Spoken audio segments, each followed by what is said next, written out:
step into the day with the dawn ringing in my ears. Oh, well, I tune into my TV show. No better way, I gotta get myself into gear. Let's go. Oh, and I feel good today with my wake up in the morning espresso. And I feel good today. It's my feel good breakfast show. Oh, it's another beautiful morning and welcome to your Feel Good Breakfast Show. Hello, happy Wednesday. This is Expresso. That was hello, happy Wednesday. Hello, happy Wednesday. Hello, happy Wednesday. It's like there's a downhill to the weekend. Just to make sure that you get into the spirit of We things. can't complain. Everyone just had a long weekend. It was great, man. Some people are only starting their Monday today. That's It's a true. fake Monday. That's true. Wow, lucky fishes. Yeah, short work week, man. Listen, we're going to have a great time. Thank you so much for joining us. Let's get your Wednesday prepped, all right? We're going to have our creative parenting expert, Nikki Boyce, joining us a little bit later on. I'm sitting down with her and we're talking about, it's a very broad topic, but a very important one at that as well, how to really protect your child. It is a very fast-paced and dangerous world that we live in, right? That's right. And we're also going to be putting the spotlight on one of our young achievers, only 8 years old, but a golfer of note already. His name's Trey Hunter Pathan, and we'll be introducing you to his story. Swinging with the best of them. Hey, and talk about putting the spotlight on someone. Team Red of this season's Tropical Island of Treasure, Maldives, Brendan Peyper and Lizanne Lazarus will be joining us this morning to talk to us about their victory, how life has changed, what it was like crossing that finish line and opening up that treasure chest with a smooth 1 million rand. And keeping that secret. 1 million rand. Yeah. That's it. It boggles my mind a bit. No, we'll see, man. But on that note, Brendan Peyper, he's also here. He's going to be performing for us. He's our special musical guest this morning. Yes. He is going to be phenomenal. So But you've got his voice. that $1 million voice. Oh yeah, $1 million voice. So million rand winnings, but $1 million voice. See what I did there. All right, let's get this Wednesday underway and take a look at the news headlines. Here's Leanne. In the national news this morning, the jubilant cheers of President Cyril Ramaphosa at Kasatu's May Day rally in Port Elizabeth yesterday were in stark contrast to last year's heckling of then-President Jacob Zuma.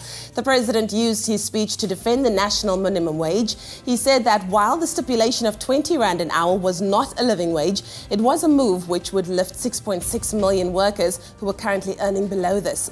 Had the minimum wage amount been too high, too many people would have lost jobs. He said the struggle for a living wage must continue.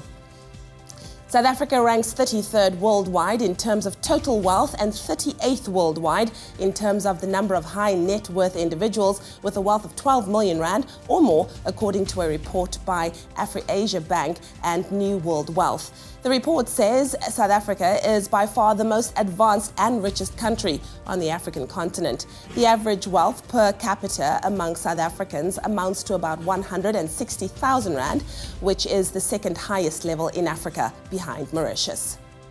Now moving further abroad, Iran has called Israeli Prime Minister Benjamin Netanyahu an infamous liar over allegations that he made about a secret Iranian nuclear weapons program.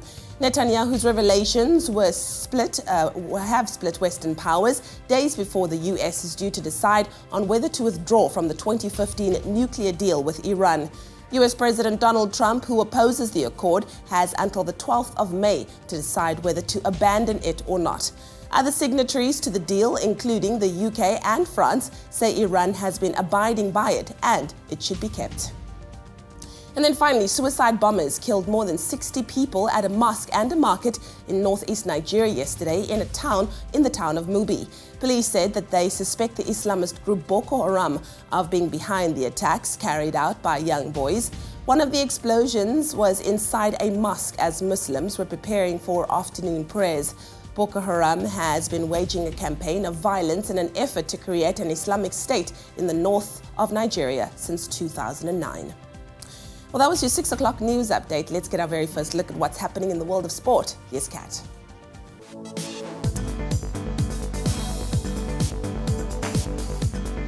Thanks very much, Leanne. Taking a look at the football headlines or the sports headline news this morning. Football is understandably dominating all those headlines as Real Madrid edge closer to a record third consecutive UEFA Champions League title, drawing 2-2 with Bayern Munich in the second leg of their semi-final to progress to the final on a 4-3 aggregate. Despite only scoring 1 goal in his last 12 appearances, French striker Karim Benzema repaid his coach's faith, scoring twice in between goals from Bayern's Kimmich and Rodriguez.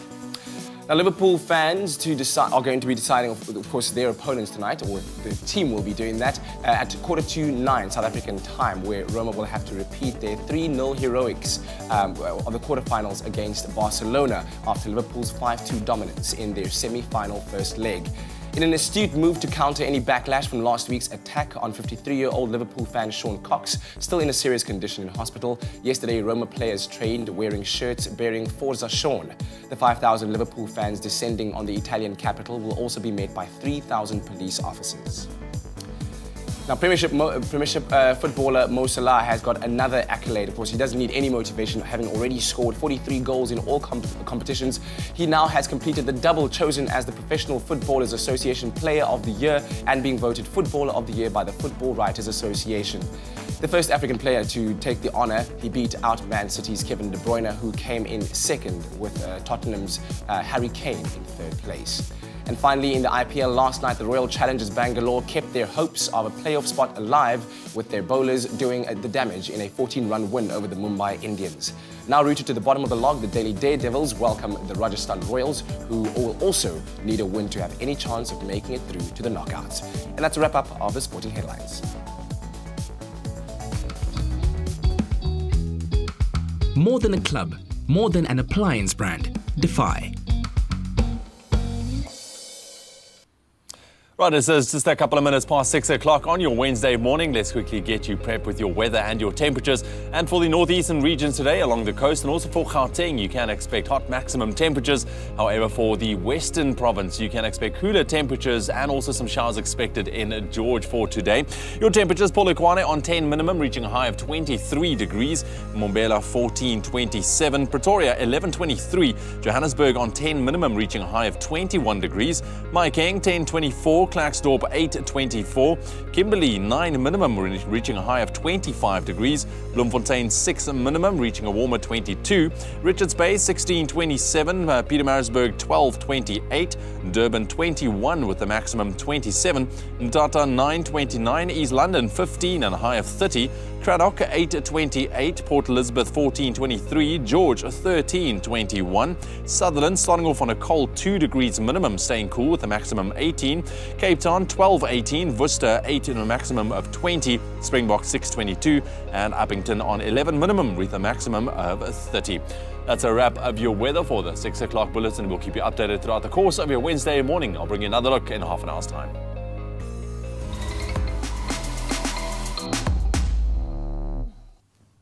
Well, we live in a world that is constantly changing and life seems to be getting so much faster by the day. So as we welcome today, the 2nd of May, we take a look at what happened in history on this day. Well, listen, we're going to kick it off with in 1952 when the de Havilland DH-106 Comet, which was the world's first commercial jetliner, made its maiden flight from London to Johannesburg.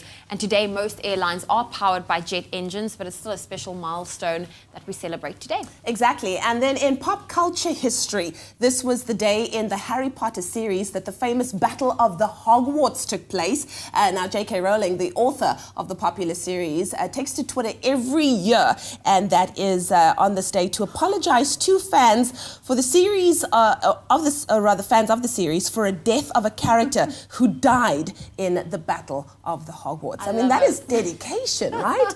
Okay, here it is. Please don't start flame wars over it, but this year I'd like to apologize for killing Whispers. Snape runs for cover. Well, there you have it. Also, today, the 2nd of May, in 1980, Pink Floyd's famous song, Another Brick in the Wall, was banned for inciting riots among students that were upset about the inferior education. Now, they adopted the song's lyrics, "We don't need no education." An interesting fact about this ban is that it was never officially lifted, but the ban was effectively ended with the repeal of the National Party's old laws in 1990. 2021.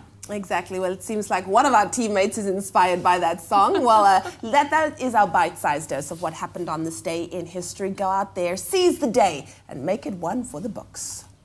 We were both inspired. Absolutely. We don't Need no education.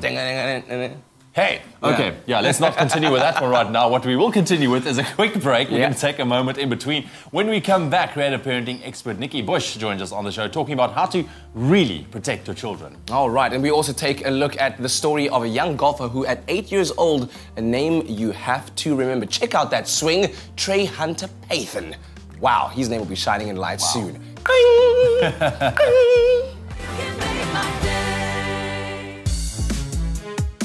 Hello, South Africa. Are you ready for me? Present the search on SABC 3. We're out here. Would you want to see me on your TV? Do you think that I have what it takes to become the next SABC 3 presenter? It's me you are looking for. When you present, you have to be passionate about it. Just put me in front of a camera and I'll show you how it's done. Tune in to Presenter Search on 3 on the 10th of May, 7:30 sharp on SABC 3. The stage is yours. Presenter Search on 3, proudly brought to you by Capitec and McCafe.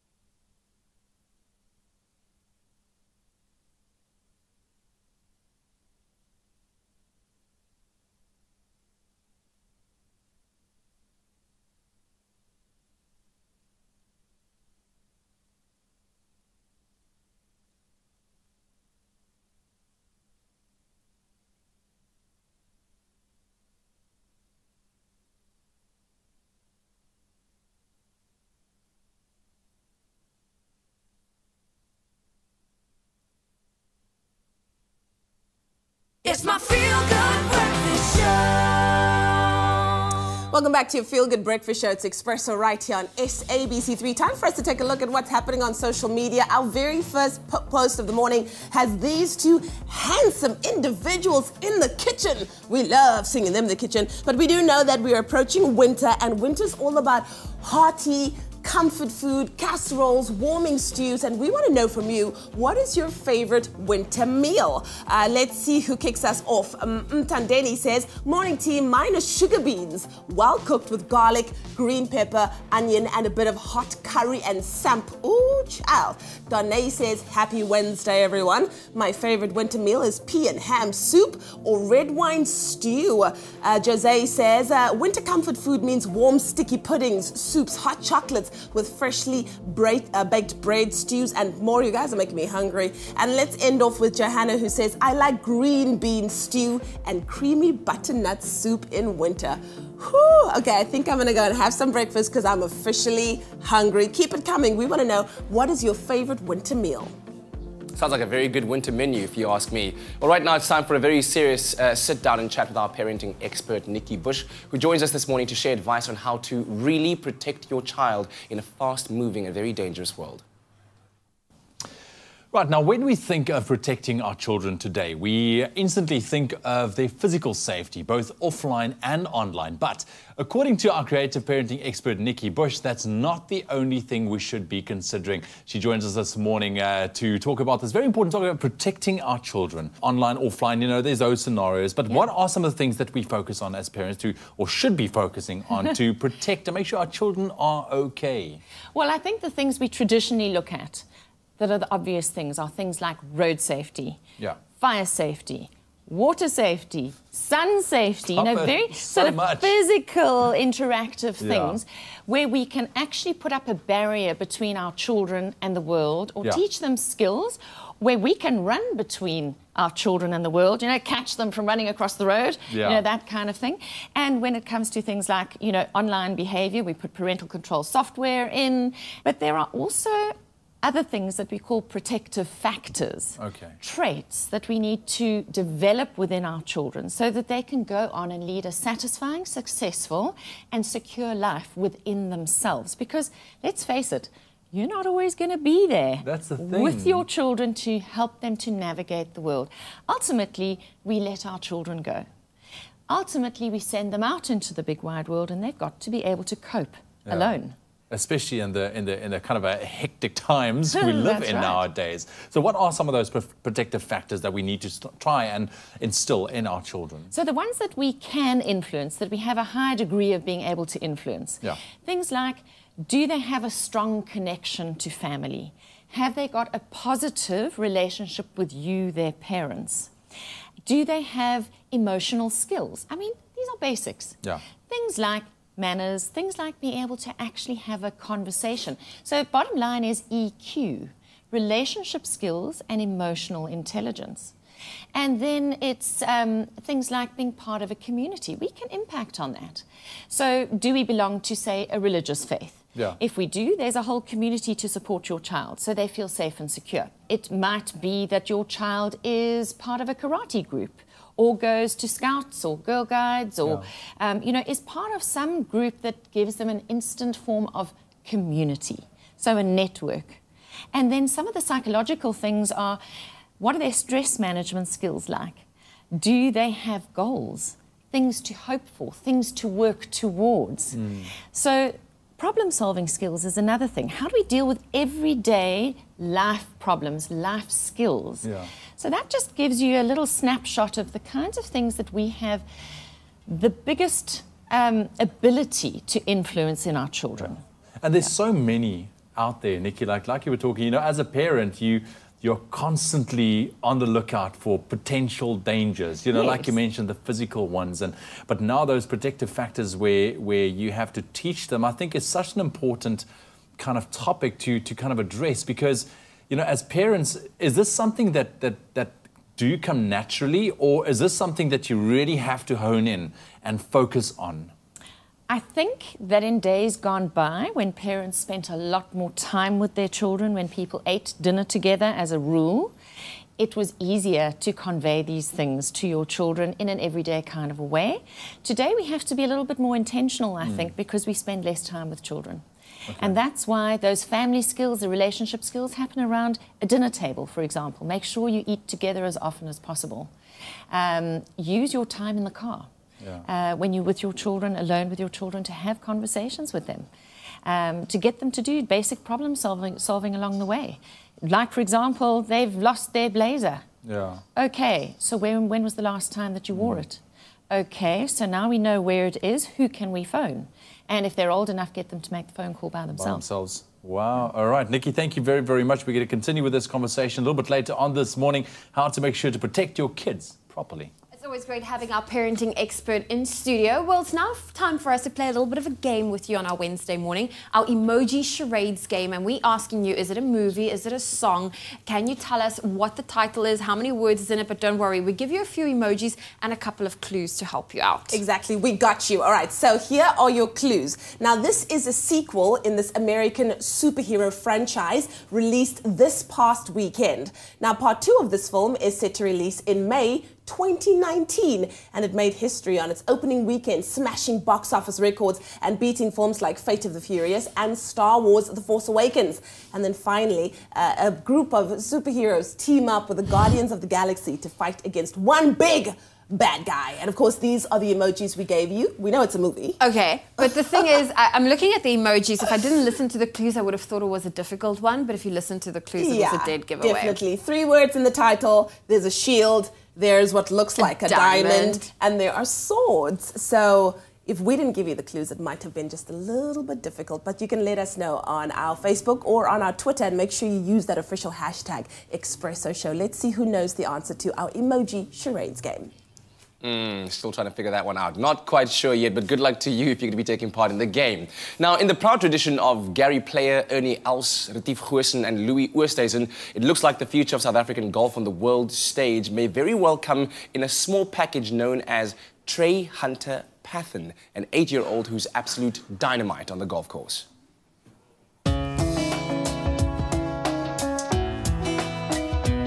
Playing 9 holes with Trey and his father, David van Skalkwyk, shows that the hype about this young golfer isn't hype at all. He is the real deal. I realized Trey had a talent for golf at quite a young age. He started hitting balls at about 1.5 years of age, and his hand and eye coordination was amazing.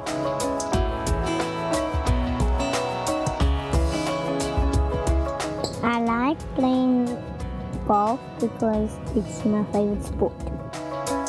He didn't want to do anything else but hit golf balls. We tried to introduce football to him, but he preferred having a golf club in his hand. He started hitting golf balls in the backyard. Trey spends about 2 days a week with his coach for about 45 minutes in a formal lesson. After his lessons, he would go and practice for about another hour to 2 hours, and he'd try and fit in at least 1 round of 9 holes per week. Trey's really talented. He's very young for his age, and in his stature he's quite small as well. So it's quite remarkable to see how far he's able to hit the ball in terms of his driving, and then also the feel and the touch he has around the green. And that's simply just put down to his work ethic. He spends a lot of time practicing before, after lessons, and just by himself at his home club of Royal Cape. Well, Trey puts in crazy amount of hours in terms of practicing, so I think that does give him somewhat of a competitive edge, although I think, you know, there's lots of competition for him in his age group, and Trey works very hard, and then he also has a really good talent for the game. He's got a really good, solid mechanical and technical swing. My favorite club in my bag is my driver because I can bomb it down, straight down the fairway.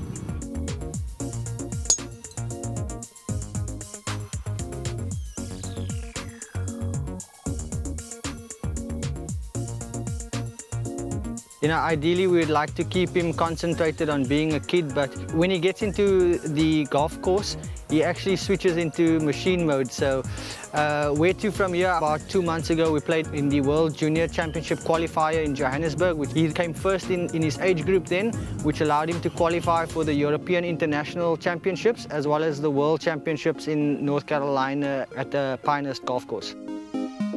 I feel excited when I'm winning. I know I have to keep playing well to stay ahead of the other players. And our winner in the boys age group 7 to 8 is Trey Peyper for 49. Thank you for my mom and dad. Thank you for SABC and for my friends. Thank you for my playing partners for playing with me. Thank you. To any international kids going up against Trey, we wish you luck. You're gonna need it. Well, cheers to your success, young man. Well done, and good luck to you in the future. Now, if you're like me and you can't start your day without a creamy and strong cup of coffee, then you're going to love this. Now, check this out. McCafe are offering you the chance to buy a cappuccino for only 90 cents. Yes, 90 cents. You heard that right. All you have to do is download the McDonald's app from your preferred app store and then follow the instructions on how to redeem your deliciously creamy cup of cappuccino at the store that is near you. And this offer is on now until the 7th of May, so don't miss out and enjoy. Well, still to come on your Feel Good Breakfast Show, we're catching up with the winners of Tropika Island of Treasure Season 8 Maldives. Yes, they're in the house. We're talking about Team Red, everybody! Hey. Oh, can't wait. And of course, we also have a very interesting guest joining us, Matt Bush in studio. He's a free solo climber. That means no equipment, no ropes when climbing, all unassisted. And we're going to be chatting to him after the break. Wow.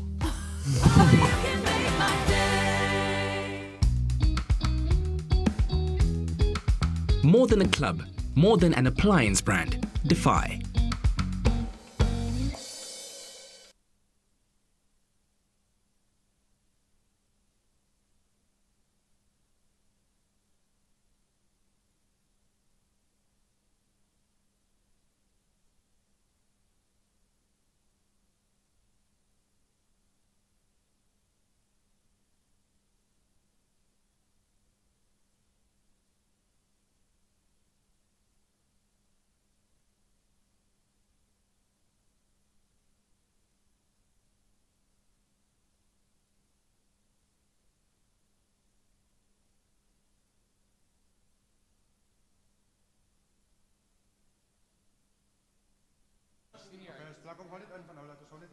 One,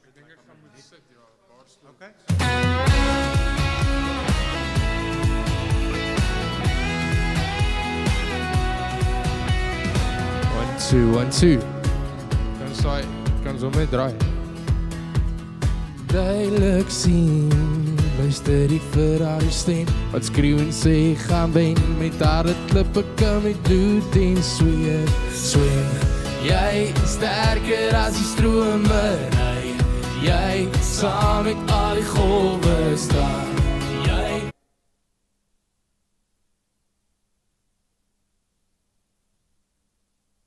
It's my feel-good breakfast show. Welcome back. This is your feel-good breakfast show Expresso on SABC 3. Now, we'd all like to live a life on the edge with extra thrills and non-stop adventures, but no one does it quite as well as our next guest, Matt Bush, who's a local free solo climber, which means that he takes on the biggest and toughest mountain South Africa has to offer using no ropes or any other equipment that protects him as he climbs, leaving no margin for error, which just the thought of is super frightening. But good to have you here, sir. Thanks for joining us. And thank you. So tell me about your history with free solo climbing, where it started for you and what attracted you to all of this danger. I've been climbing for about 15 years. Yeah. And free solo for about 5. I was living in a little town called Montague. And yeah, my wonder and curiosity grew, and I think it was the next logical step, the next challenge for me, to test myself up there without the ropes. Can you remember your first free solo climb and where your heart rate was at the time? Yes, it was pretty high. And I do remember it, yeah. But you seem quite like clearly. You seem like a very calm person, and I'm assuming that's an important skill set to have as part of your character traits. But tell me about the preparation that goes into a climb, all the things that you need to check off before you even start climbing. Sure. Before a free solo climb, I've got to be physically ready. I've got to go through a physical preparation. Yeah. And that involves using ropes and safety gear often when it's a challenging climb to gain information about the route, to make sure that the rock is solid, to make sure I'm physically strong enough to do that, to take the challenge. But then there's also the mental side, which involves visualization and preparing my mind for the challenge. Oh, man. Oh, man. Okay, sorry. My breath was just taken away looking at this picture because here you are on the side of what looks like Table Mountain. That's Table Mountain, because I can see the cable car there. Right. So when you're in this kind of position and you're holding on to the side of a mountain, 2 hands, 2 feet, that's all you have that's keeping you safe. What's going through your mind? Usually I'm very clear and present, so my mind is focused, I'm in the moment. So almost, I would say, not much thinking, just being. But when there is negative thoughts or thoughts of fear, there I have to take control and actually focus my mind on a positive result. How do you do that? Do you have a chant inside, an internal, oh man, I mean, just... Yes. Yes. Do you have an internal chant or a process that you go through? I speak positively to myself. If I have a negative thought, then I say, yes, you can do it. So it's a self-talk in psychology. Keeping that internal dialogue positive when the situation happens, or when my thinking could lapse into the negative. What kind of thrill does it give you at the end of a climb once you've completed what you thought was a pretty challenging adventure?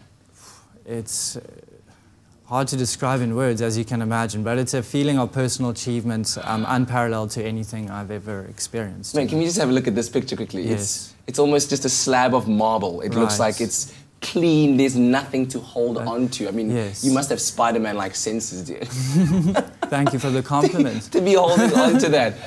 So for any would-be free solo climbers out there, do you have any advice for them other than don't do it? Yeah. I actually do not advise people to free solo, and I don't want to encourage it, put myself in that position. Yeah. It's a very personal pursuit. It's something that I've chosen as, my life course, and I don't want to actually tell people to go out there and do it. There's a lot of risk involved, and there's danger. Yeah. My journey has taken me to the point where I'm comfortable to be up there, but I don't advise other people to do it, if you know what I mean. So where does this journey lie for you? What are some of the peaks that you plan to reach? There's never-ending peaks. I've got projects abroad in America. I've got projects Australia. Switzerland, all around the world actually, wherever there are mountains. Yes. Yeah, and it's a never-ending journey with this because one summit achieved always leads to the quest for another. Yeah, well, so I'll certainly be following you on social media at Matt Climber because I need to see more of those photos and just get my heart rate up so early in the morning. But thank you very much for joining us. And thank you so much. Excellent. Yeah, have a good day. Such inspiration and motivation on your Wednesday morning. Check him out at Matt Climber. And like he said, he's not encouraging anybody to do so. Neither am I. But it does look thrilling, doesn't it? Thank you. In the national news this morning, the jubilant cheers for President Cyril Ramaphosa at COSATU's May Day rally in Port Elizabeth yesterday were in stark contrast to last year's heckling of then-President Jacob Zuma. The president used his speech to defend the national minimum wage. South Africa ranks 33rd worldwide in terms of total wealth and 38th worldwide in terms of the number of high net worth individuals with a wealth of 12 million rand or more. South Africa is by far the most advanced and richest country on the African continent. Now moving further abroad, Iran has called Israeli Prime Minister Benjamin Netanyahu an infamous liar over allegations that he made about a secret Iranian nuclear weapons program. And then finally, suicide bombers killed more than 60 people at a mosque and a market in northeast Nigeria yesterday in the town of Mubi. Police said they suspect the Islamist group Boko Haram of being behind the attacks carried out by young boys. Well, that was your 6:30 news headlines. Let's get another look at what's happening in the world of sport.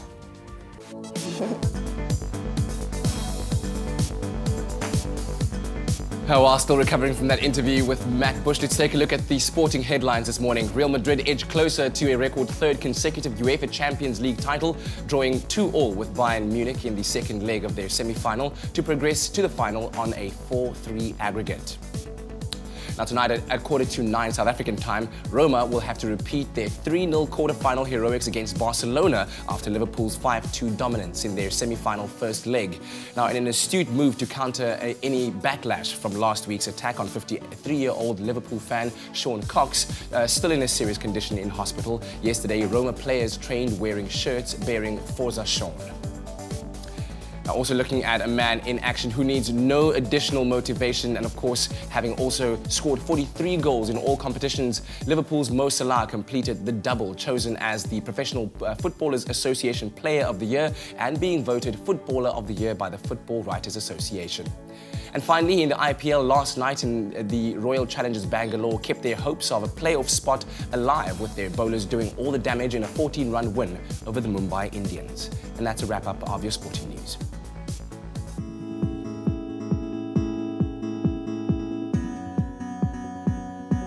Well, let's take a first look at your roads, starting off in Gauteng and Devlin. Now, there's some heavy delays on the N12 eastbounders between Klipspruit Valley Road and the N1 with an average speed of about 20 kilometers an hour.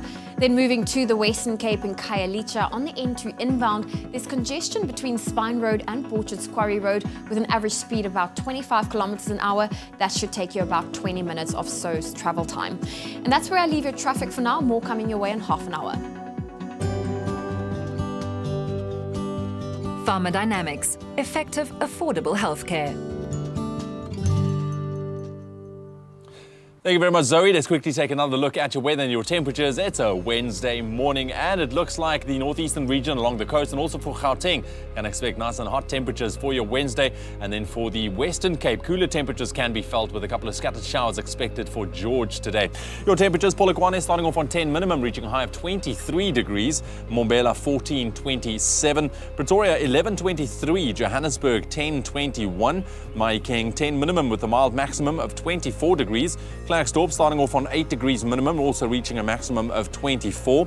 Kimberley 9.25. Bloemfontein a cool 6 degrees minimum, reaching a warmer 22 later on today. Richards Bay 16.27. Pietermaritzburg 12.28. Durban 21 with a maximum 27 degrees. Mthatha 9.29. East London 15 and a hot 30. Cradock 8 and a maximum 28. And you can also expect some rain today. Port Elizabeth 14.23. George 13.21. Sutherland 2 degrees minimum with a maximum 18. Cape Town 12.18. Worcester 8 and a maximum of 20. Springbok 6.22 and Uppington starting off on 11 minimum, reaching a maximum of 30 degrees Celsius. That's a wrap of your weather for the 6:30 bulletin. I'll bring another update just after 7. Well, stick around and stay tuned to your Feel Good Breakfast show. When we come back, we chat to the winners of Tropika Island of Treasure Season 8, Brendan, Peyper, Lizanne. There they are, looking beautiful, guys, looking like R1,000,000 for some reason. And then also with Mr. Nick Hammond, we'll be taking a look at some of the hottest tracks right now on the scene. Stay tuned. We'll see you after the break.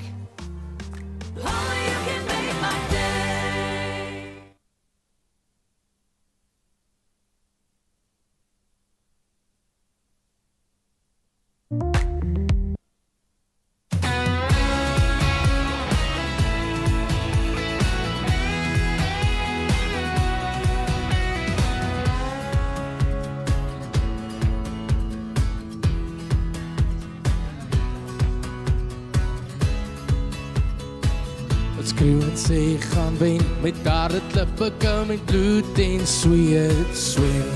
Jy is sterker as die strome ry. Jy saam met al die golwe staan. Jy klein op na die berge, maak los die leeu in jou. Klim op, klim op, klim op, op jou Everest. Klim op, klim op, klim op. Klim op, klim op, klim op, op jou Everest. Steek uit jou hande na die hemel bo. Klim op, klim op, klim op, op jou Everest. Klim op, klim op, klim op. Klim op, klim op, klim op, op jou Everest. Jy weet dat baie wat in jou bly glo. Sit jy opstaan in jou man, voel jy wat binne jou brand, sal jy die vuis ou keer en weer probeer. Hou jy jou oog op die doel, jy ken soek die gevoel, hoekom nog wacht is dalk jou laaste dag. Swem, jy sterker as die strome ry, jy saam met al die golwe staan. Jy klein op na die berge, maak los die leeu in jou. Klim op, klim op, klim op, op jou Everest. Klim op, klim op, klim op. Klim op, klim op, klim op, op jou Everest. Steek uit jou hande na die hemel bo. Klim op, klim op, klim op, op jou Everest. Klim op, klim op, klim op. Klim op, klim op.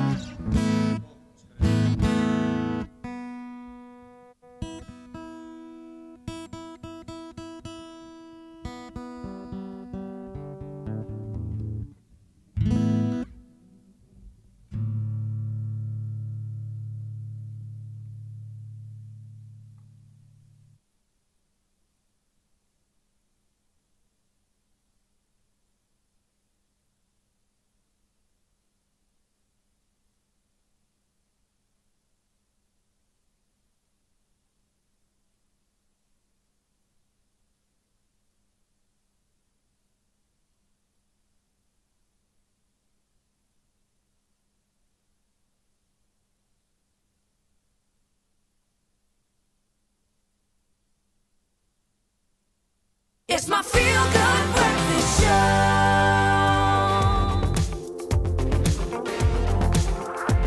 Welcome back. This is your Feel Good Breakfast Show. That tune means one thing and one thing only. We need to ask Leanne, is she serving beef or chicken? Because I look like Beef or chicken?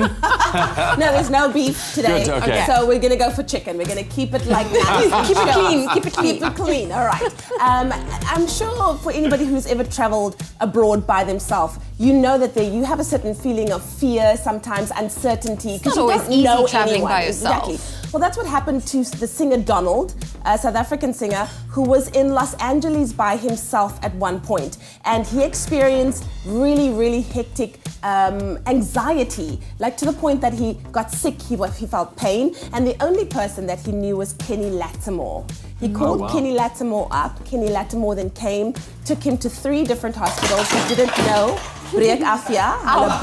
Sorry, the studio is falling apart. Breaking things. If you break it, you bought it. That's all I'm going to say.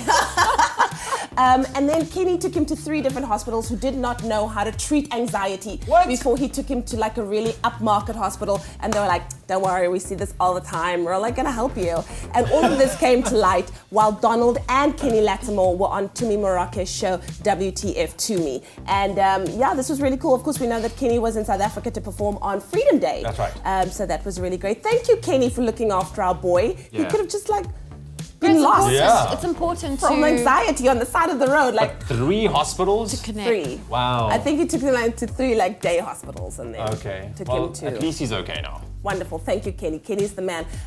Talking about the man, let's talk about the girl. Thando Tabete is living her best life, and she is going to be getting married very soon. She actually was on the cover of Glam Africa's wedding issue, wearing a poofy wedding gown. Now, the 5FM radio host shared the cover of the international glossy magazine with Victoria Michaels and T-Boss Ndo, and saying that as we enter bridal season, it was really great to celebrate the cover with these amazing, talented and gorgeous ladies. And of course, Thando will be tying the knot very soon to her long-term boyfriend, Franz Michel, as well. I'm just looking at all those looks and it's just so know, beautiful. They look gorgeous. Stunning. You tie that knot, girl. Jonin. You tie that knot. Tie it, hunty.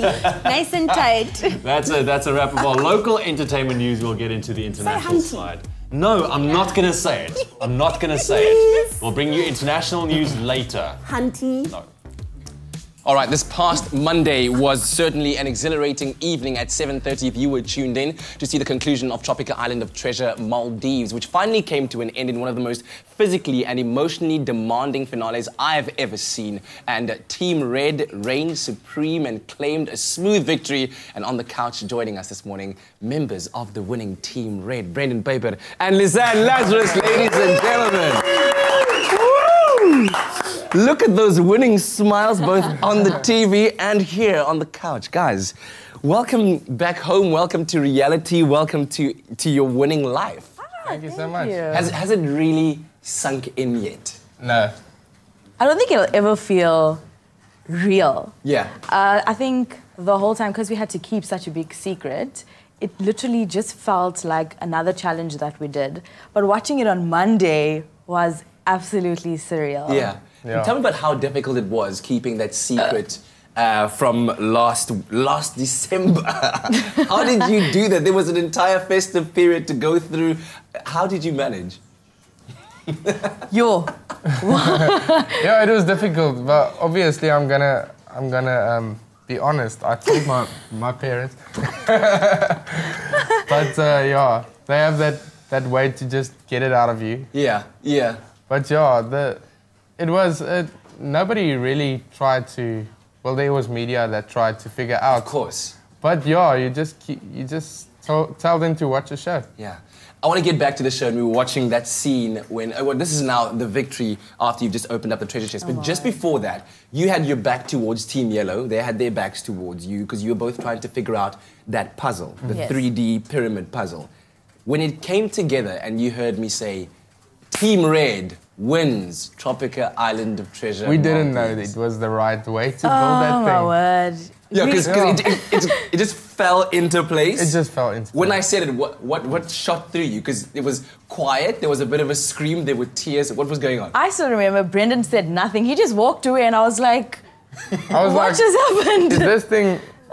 What? We were in a frenzy. I think that's the only way I can explain it. We were just in a frenzy. Yeah. And then I think it started to sink in a little because everyone was like, Team Red. I was like... Yeah. Wow, That's when you kind of like arisen to the top. Yeah, you were like, I was like, is that it now? You know? But I mean, it was a crazy challenge all the way from the beginning. Had you ever scouted out the competition and thought to yourself, well, these are the kind of, this is the team that we think might be our toughest competition from in the beginning? In the beginning. From in the beginning. I knew that, Melinda and Kelly, they started so strong.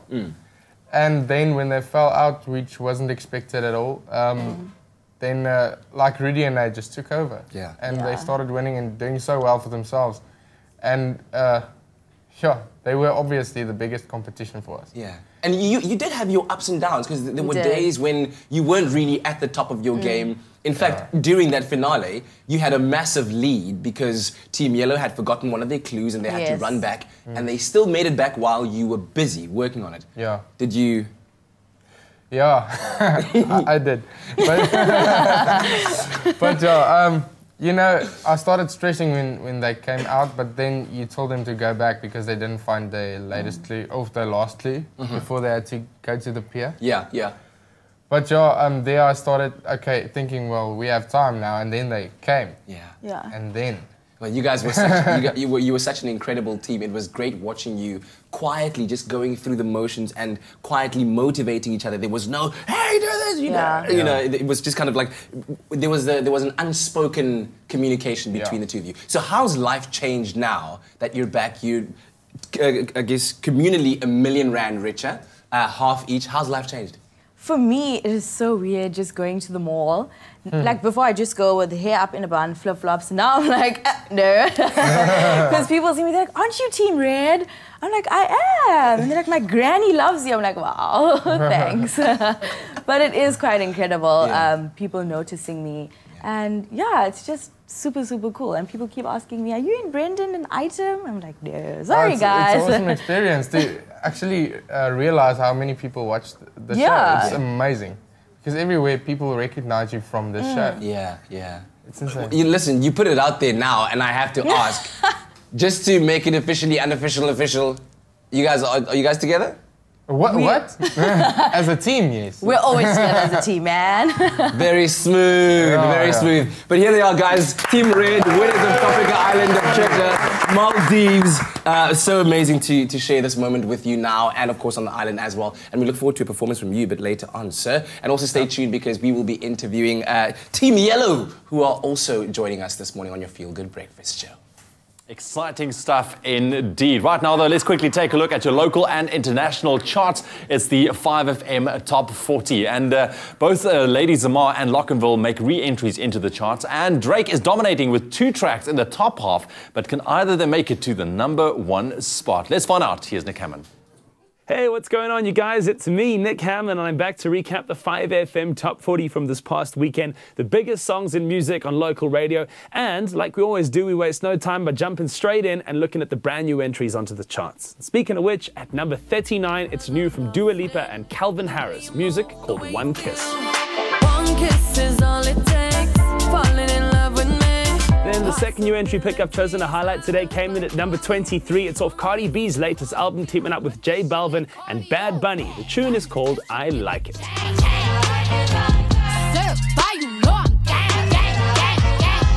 Getting into my move and shaker picks for this week right now. The first one being the only re-entry onto the 5FM Top 40 this past weekend. Coming back in at number 38, it's Lockenville, Eddie and Youngster CPT. This tune called Better With Silence. With silence, you talk too long. Let me know what the time is. My second move and shaker pick jumped from 24 to 17 in just 1 week on the charts. It's The Weeknd with Call Out My Name. Call out my name when I kiss you so gently. Taking a look at the top 10 now. This one dropping from 4 the week before. Very sad it didn't get to #1, but still the highest local entry on the 5FM Top 40 for this past weekend. It's Lady Zamar with Collide.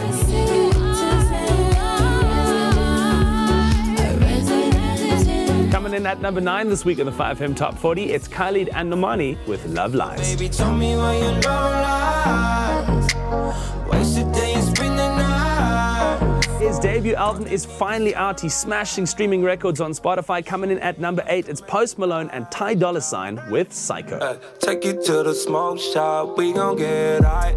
We gon' hit Rodeo, Dollar Valentino. This week at number 7, it's now done 10 weeks on the charts. It's Zed and Maren Morris with The Middle. So why don't you just meet me in the middle? In the middle. Rudimental, Jess Glenn and Macklemore take number 6 on the 5FM Top 40 this week with a track called These Days. These days, these days.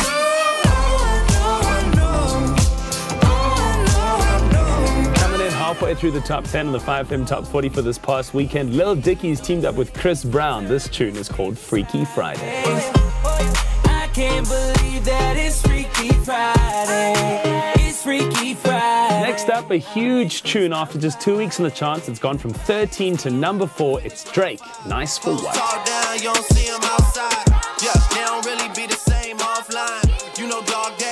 This week at number 3 is a former number 1, 15 weeks on the charts now for Camila Cabello with Never Be the Same.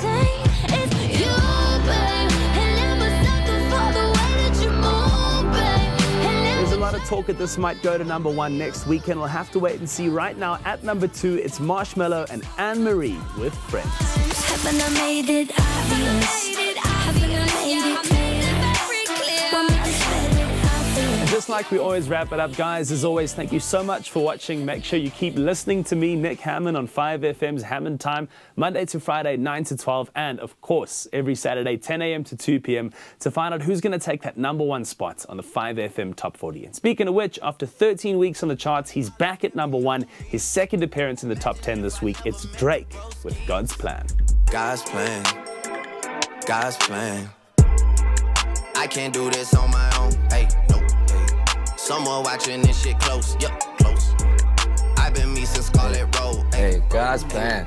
Hey, beautiful song, man. Thank you so much there to Mr. Nick Hammond and the 5FM Top 40. Now, in today's fast-paced society, you don't have much time to make a first impression, and that's where we come up with a perfect way to really get to know our Tropika celebs. So, Namaps and Brendan are on the hot seat right now. What they will do is answer quick-fire, rapid questions in 60 seconds. The record right now is 19 questions, but now you guys are working together, so better think quickly. You're going to answer first, Nay, and then Brendan will answer afterwards. So you got to just think very, very quickly. Here we go, starting off with, if you had a time machine, where would you travel to, the past or the future?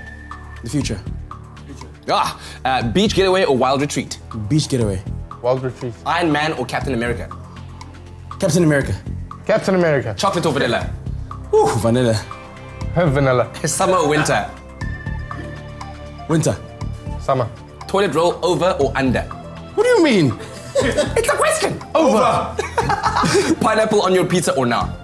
Yeah, yes. Okay, pineapple, yeah. Okay, movies or books?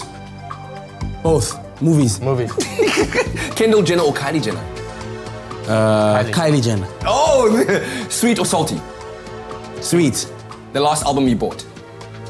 By Nick Soul, Therapy. Bon Jovi. Oi, favorite color? Green. Red. Morning person or night owl? What? Morning person or night owl? Oh, night owl. Morning person. Favorite word? Yellow. Team Yellow. That's a joke. That was just a completeness. That was good. How many questions was that? Let's see, we got to last number, favorite color, favorite word. That's 14 questions together. That's pretty good. That's pretty good. Not bad. I was gonna ask you this one. Where was it? At the bottom. Kim K or Chloe K? Oh. I don't know them so good. Not asking you to analyze their personalities. Yeah. No, I know. Yeah, I'm Kim K. Yeah. Yes. Yeah, boo. They both beautiful, yeah. All right, dude. We haven't spoken to you yet, Nay. Yeah, man. And here you are after TIOT8 and that intense final, man. Yeah. When you relive some of those moments, what are the thoughts and the emotions that go through your mind and body? What keeps replaying is, we could have won. One gets very emotional. Yeah. Just watching it as well. I remember each and every moment, looking for the bottle, the clue that was lost. And getting to the jetty and realizing that I was getting close. I was really getting close with the short time that we had, But yeah, once again, congratulations to Team Red. Thanks, man. They deserved it, and I think I wouldn't have chosen any other team to compete with for the finals, yeah. Absolutely. Well, we're going to chat to you guys a bit later on as well and find out about the bromance that is Yebo, Team Yellow, and all the sparkles that were going off, man, because that was absolutely magical. South Africa loved watching that. So stick around to your Feel Good Breakfast show. Ladies, what's coming up? Well, Southern, on your Feel Good Breakfast show, we're going to take a look at some tech daily news and, of course, why the CEO of WhatsApp quit his job. Some steamy stuff. And then, of course, Brendan Peyper with us in studio. He's performing. So don't go anywhere. You don't want to miss a thing on your Feel Good Breakfast show.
my feel-good breakfast show.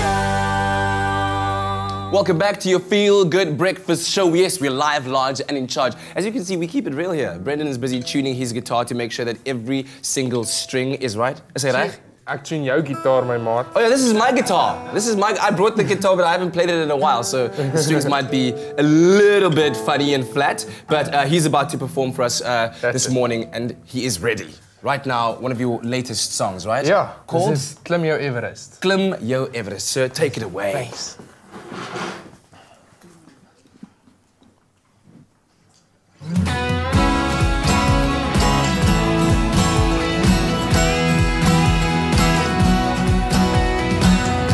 Ek gewonder wat as jy hierdie kanse gaan vat. Tel net tot 10, jy sal dit duidelik sien. Luister die Ferrari stem wat skreeu en sê jy gaan wen. Met harde klippe kom met bloed en sweet. Swem, jy is sterker as die strome ry. Jy saam met al die golwe staan. Jy klein op na die berge, maak los die leeu in jou. Klim op op jou Everest. Klim op, klim op, klim op. Klim op op jou Everest. Steek uit jou hande na die hemel bo. Klim op op jou Everest. Klim op, klim op, klim op. Klim op op jou Everest. Jy weet as baie wat in jou bly glo. Staan in jou man, voel jy wat binne jou brand. Sal jy die vuis ou keer en weer probeer. Hou jy jou oog op die doel, jy ken nie soek die gevoel. Hoekom nog wat is dalk jou laaste dag. Swem, jy sterker as die strome ry. Jy saam met al die golwe staan. Jy klein op na die berge, maak los die leeu in jou. Klim op op jou Everest. Klim op, klim op, klim op. Klim op op jou Everest. Steek uit jou hande na die hemel bo. Klim op op jou Everest. Klim op, klim op, klim op. Klim op op jou Everest. Jy weet as baie wat in jou bly glo.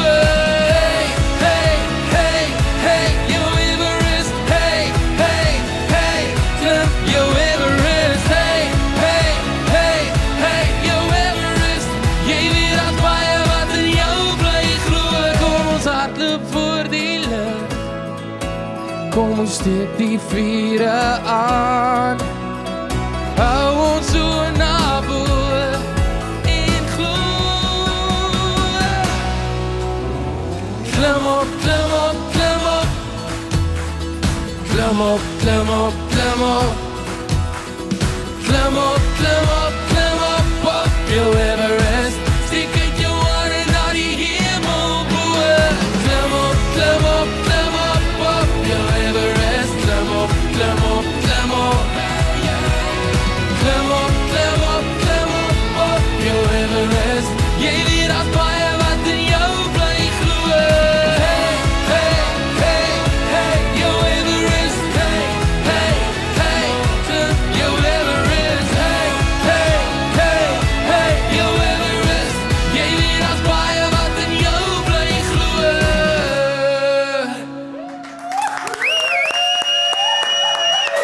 Yes, man. Yes, man.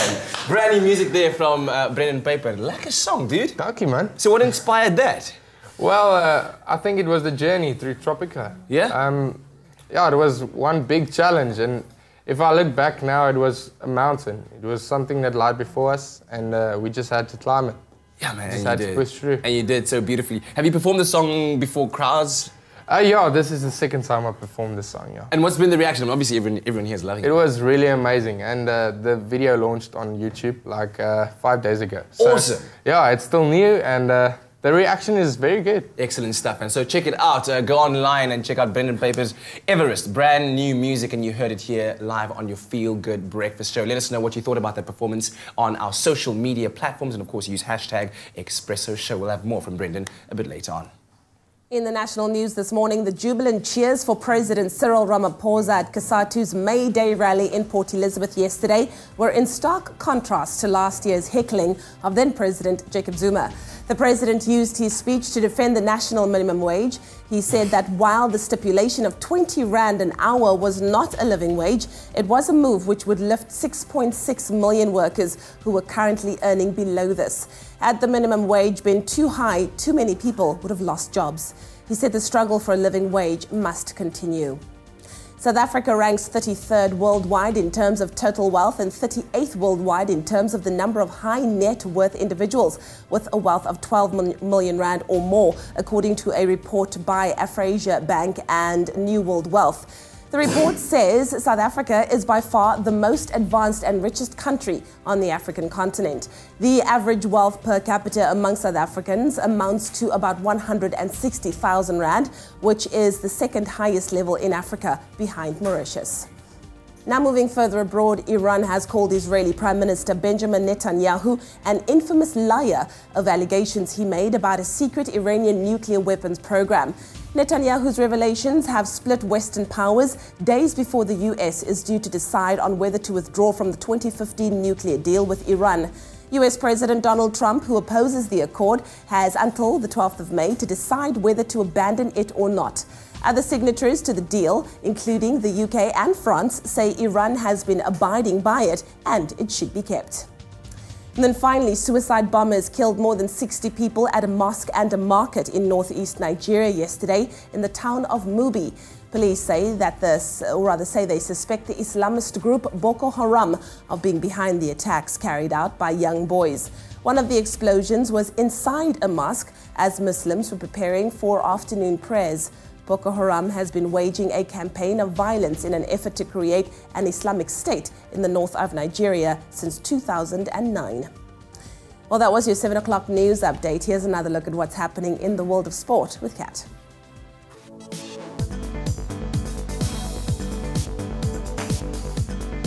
Well, football understandably dominating headlines as Real Madrid edged closer to a record third consecutive UEFA Champions League title, drawing 2-2 with Bayern Munich in the second leg of their semi-final to progress to the final on a 4-3 aggregate. Now, despite only scoring one goal in his last 12 appearances, French striker Karim Benzema repaid his coach's faith, scoring twice in between goals from Bayern's Kimmich and Rodriguez. Now, to decide their opponents in the final tonight at 9:15 South African time, Roma will have to repeat their 3-0 quarter-final heroics against Barcelona after Liverpool's 5-2 dominance in their semi-final first leg. In an astute move to counter any backlash from last week's attack on 53-year-old Liverpool fan Sean Cox, still in a serious condition in hospital, yesterday the Roma players trained wearing shirts bearing Forza Sean. The 5,000 Liverpool fans descending on the Italian capital will also be met by 3,000 police officers. Now, also in action tonight, not that he needs any additional motivation, having scored 43 goals in all competitions, Liverpool's Mo Salah completed the double, chosen as the Professional Footballers Association Player of the Year and being voted Footballer of the Year by the Football Writers Association. Now, the first African player to take the honour, he beat out Man City's Kevin De Bruyne, who came in second, with Tottenham striker Harry Kane in third. And finally, in the IPL last night, the Royal Challengers Bangalore kept their hopes of a playoff spot alive, with their bowlers doing the damage in a 14-run win over the Mumbai Indians. Now rooted to the bottom of the log, the Delhi Daredevils welcome the Rajasthan Royals, who will also need a win to have any chance of making it through to the knockouts. And that's a wrap-up of the sporting news.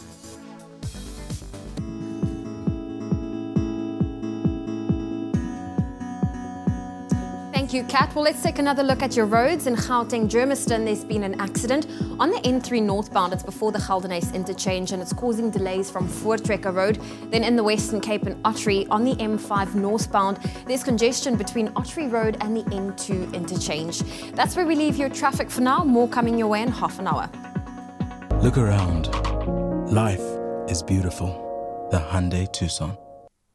Thank you, Zoe. Just quickly run you through your temperatures for your Wednesday, and it looks like the northeastern region along the coast and also for Gauteng, you can expect nice and warm temperatures for your Wednesday, and then in the Western Cape over the west coast, you can expect cooler temperatures with a couple of showers also expected for George today. Your temperatures, Polokwane 10 minimum with a maximum 23 degrees, Mbombela 14.27, Pretoria 11.23, Johannesburg 10 minimum reaching a high of 21 degrees, Mahikeng 10.24, Klerksdorp 8 minimum and a mild maximum of 24 degrees as well. Kimberley 9.25, Bloemfontein a cool 6 minimum reaching a high of 22. Richards Bay 16.27, Pietermaritzburg 12 minimum with a maximum 28, Durban 21.27, Mthatha 9.29, East London 15 with a maximum 30, Cradock 8 minimum reaching a high of 28 degrees and some scattered showers expected, Port Elizabeth 14.23, George 13.21, Sutherland 2 degrees minimum, nice and cold and staying cool with a maximum 18, Cape Town also on the cool side 12 minimum with a maximum 18, Worcester 8.20, Springbok 6 minimum with a maximum of 22 degrees and Uppington starting off on 11 with a maximum of 30.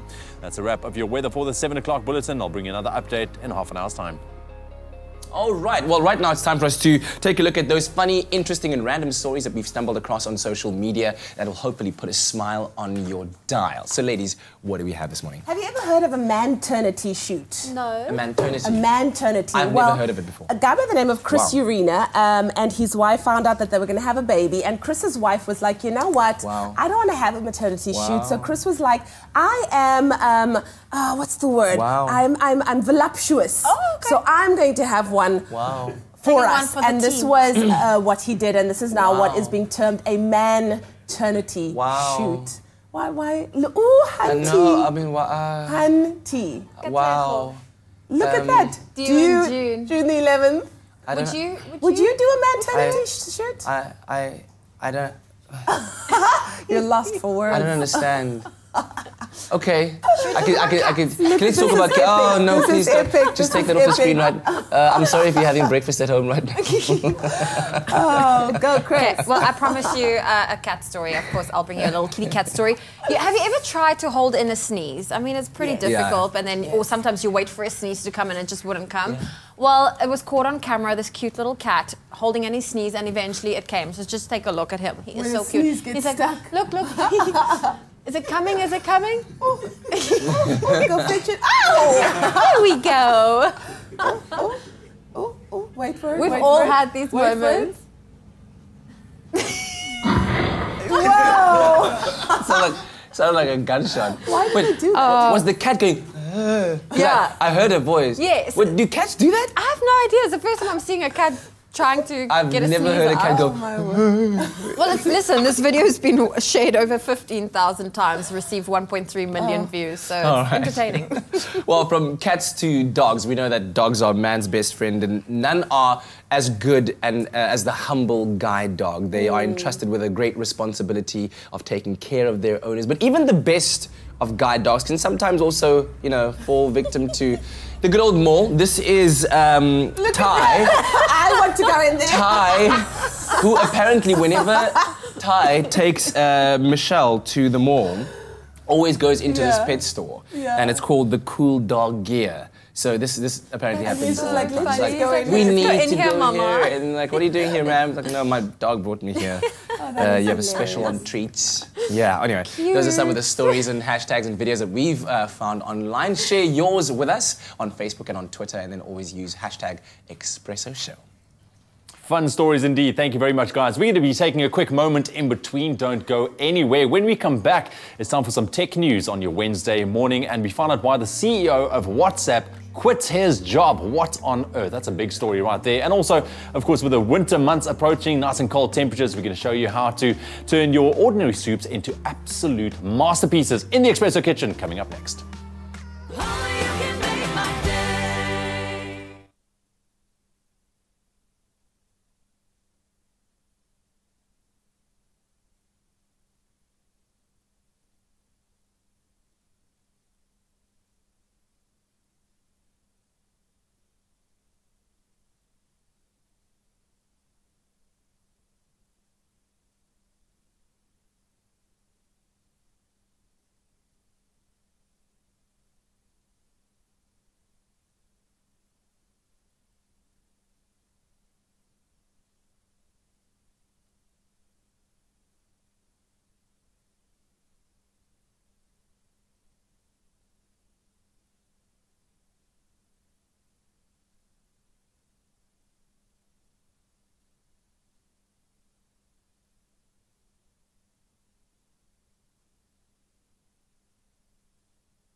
Welcome back to your Feel Good Breakfast Show. It's Expresso right here on SABC3. Time for us to get into what's trending in terms of technology all around the world. First up, a very bizarre story indeed, where a court battle has now started between the country of France, as in yes, Francais, and a man called Jean-Noël Friedman, and it's all about a website. Now, since 1994, Friedman has run this website and a domain, or under a domain called France.com, and on the 12th of March, suddenly this website went offline when the French government then took claim of it. Now, for 24 years, the site has been a hub for French people living in the United States, and it contained information about upcoming events and French culture. Now, the French government reprogrammed the site to direct visitors to their own website, claiming that who should own France.com or who should that belong to other than France themselves. And now Friedman is literally suing the country, and he claims that they hijacked his domain name without warning and without any kind of compensation, and he'll be pursuing legal action in the United States courts,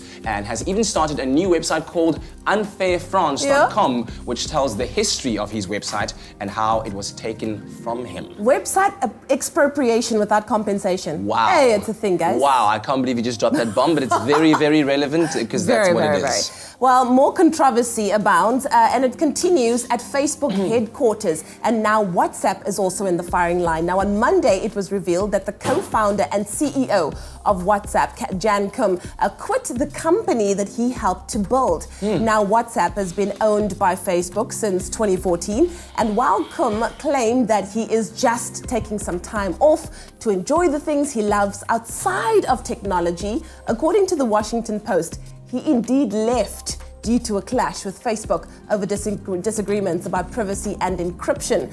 Now, Kim has also stepped off the board of directors and said that it's time for him to move on.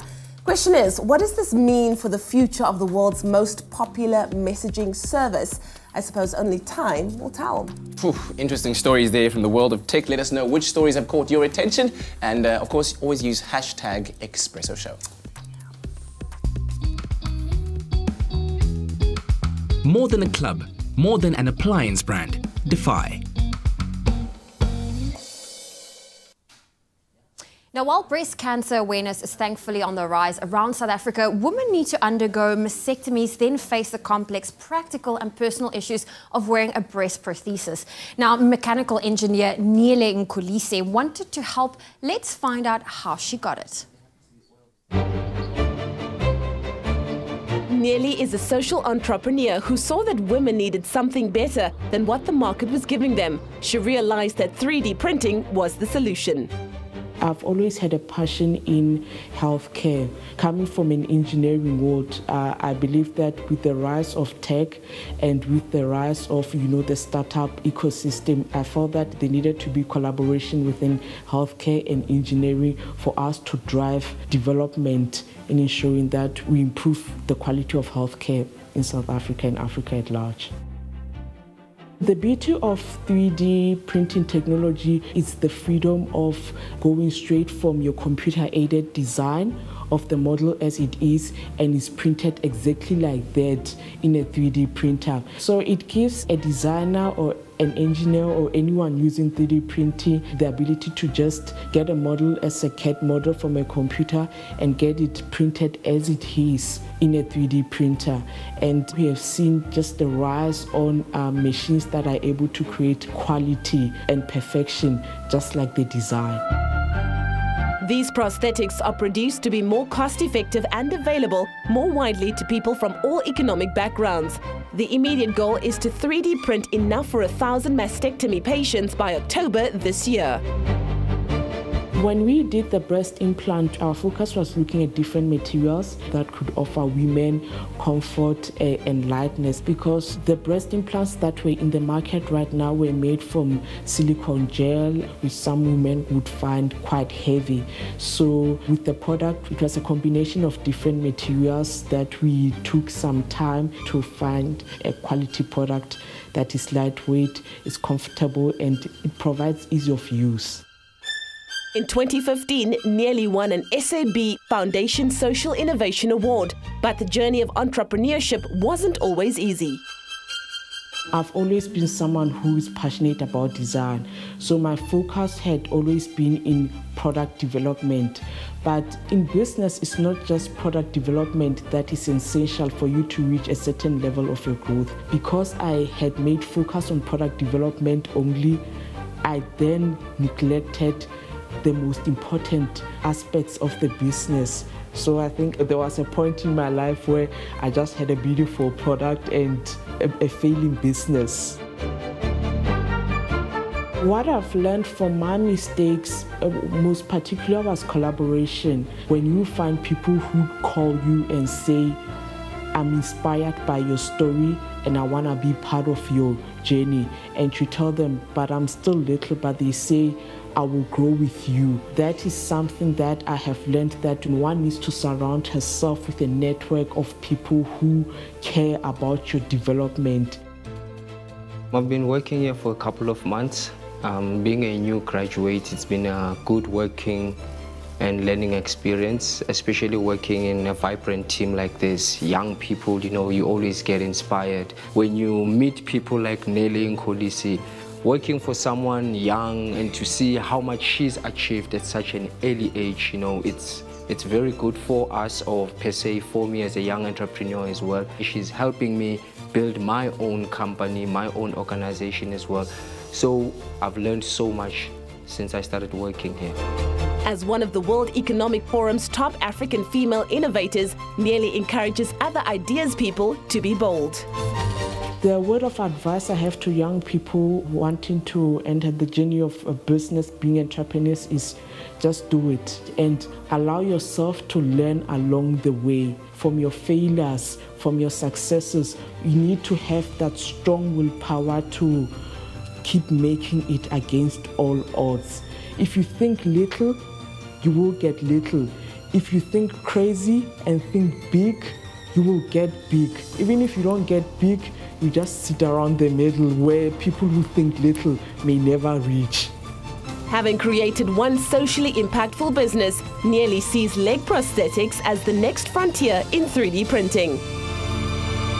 3D printing, man, fascinating stuff, wouldn't you say, Chef Tash? Oh, yes, of course. Look who's joining us back in your Feel Good Kitchen this morning. It's all about soups. Now, wintertime is approaching, and there's nothing quite like a steaming bowl of hot soup to really just get you feeling good, especially if you're chilly at home and you want to warm yourself from inside out, Chef Tash, hey? Yes, But winter is upon us. that's the thing. But you get ordinary soup, all right, just soup. But we're going to take your soup from here to over here, right We now, are going all the to way to the top upgrade with you. delicious toppings.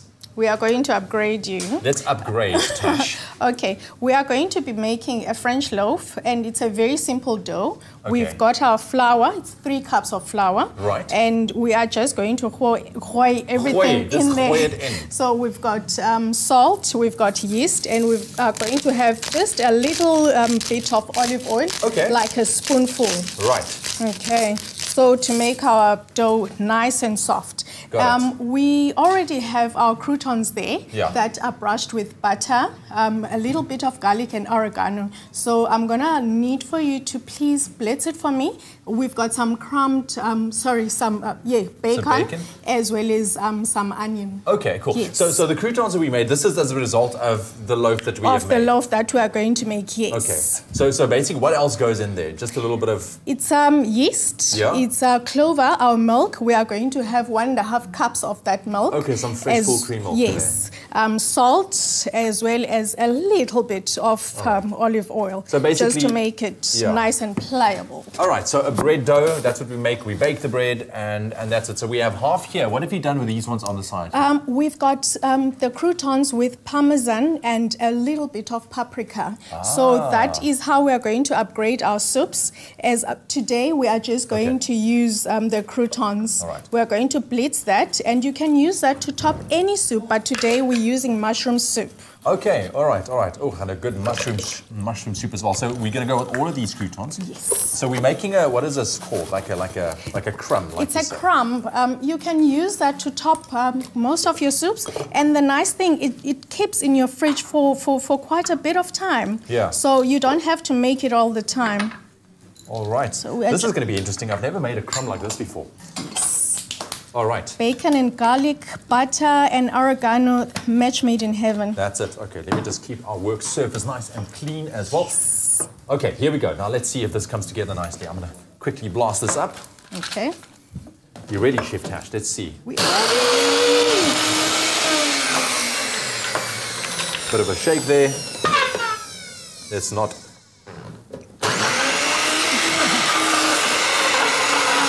There we go, there we go. Okay, now the keyword is Clover. SMS that to 33728. That's Clover to 33728 if you want to get your hands on the recipe. Yes. So here we have it. Look at that. Oh, that is beautiful. So what do we do with our crumb now? We are going to sprinkle that on our soup. Please come over this side. I'm just finishing off my dough. Okay, so the dough, do you need to let it prove as well? We need to let it prove, but we don't need to let it prove for long. It's like 20, 30 minutes. Okay. It's not like your normal bread dough. As you can see, it's coming together very quickly and very nicely. All right, well, while you finish that up, I'm going to have our crumb here. I'm going to put that on top of that. And while we do this, if you miss any of the steps on making these beautiful toppings for your soups at home, here are those steps once again. There is nothing quite as comforting as a steaming bowl of hot soup. That is, of course, unless it's a bowl of soup with Clover fresh milk soup toppings to upgrade your next bowlful. For this recipe, you will need salt and pepper, 1/4 cup crispy bacon bits, 1/4 cup crispy onions, 4 cloves of garlic, dried oregano, 1 teaspoon paprika, 2 tablespoons Clover butter melted, 1/2 cup of Parmesan cheese, and 1 French loaf. Cut your French loaf up into 10 centimeter by 3 centimeter strips. Using a pastry brush, lightly brush each bread strip with your melted Clover butter. And sprinkle with paprika and Parmesan cheese. Place your tray into the oven and bake at 200 degrees Celsius for 5 to 7 minutes until golden brown and crispy. Store in a sealed container or enjoy them immediately dunked into a bowl of warm Clover fresh milk soup. Next, for the croutons and soup crumble, cut your French loaf up into small cubes 2 centimeters by 2 centimeters in size. Using a pastry brush, lightly brush your melted Clover butter over the cubes and sprinkle with garlic, oregano, salt, and pepper. Bake for 5 to 7 minutes until golden brown and allow the croutons to cool. Once cool, divide the croutons in half, reserving 1 portion to top your soup with and the other half for the soup crumble. You can instantly make the most plain Jane soup into a mini masterpiece when you top them with a little something extra for flavor and crunch. Made with love by Clover.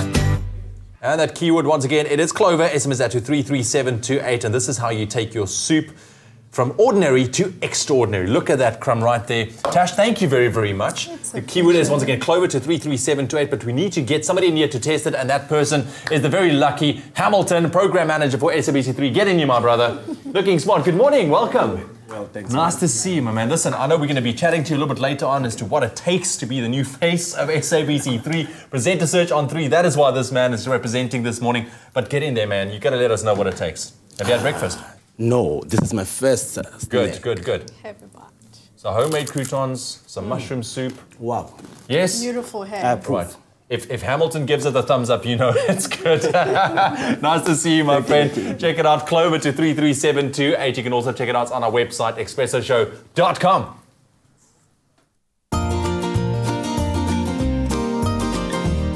Clover Fresh Milk is the #1 milk brand in SA, made with love by Clover.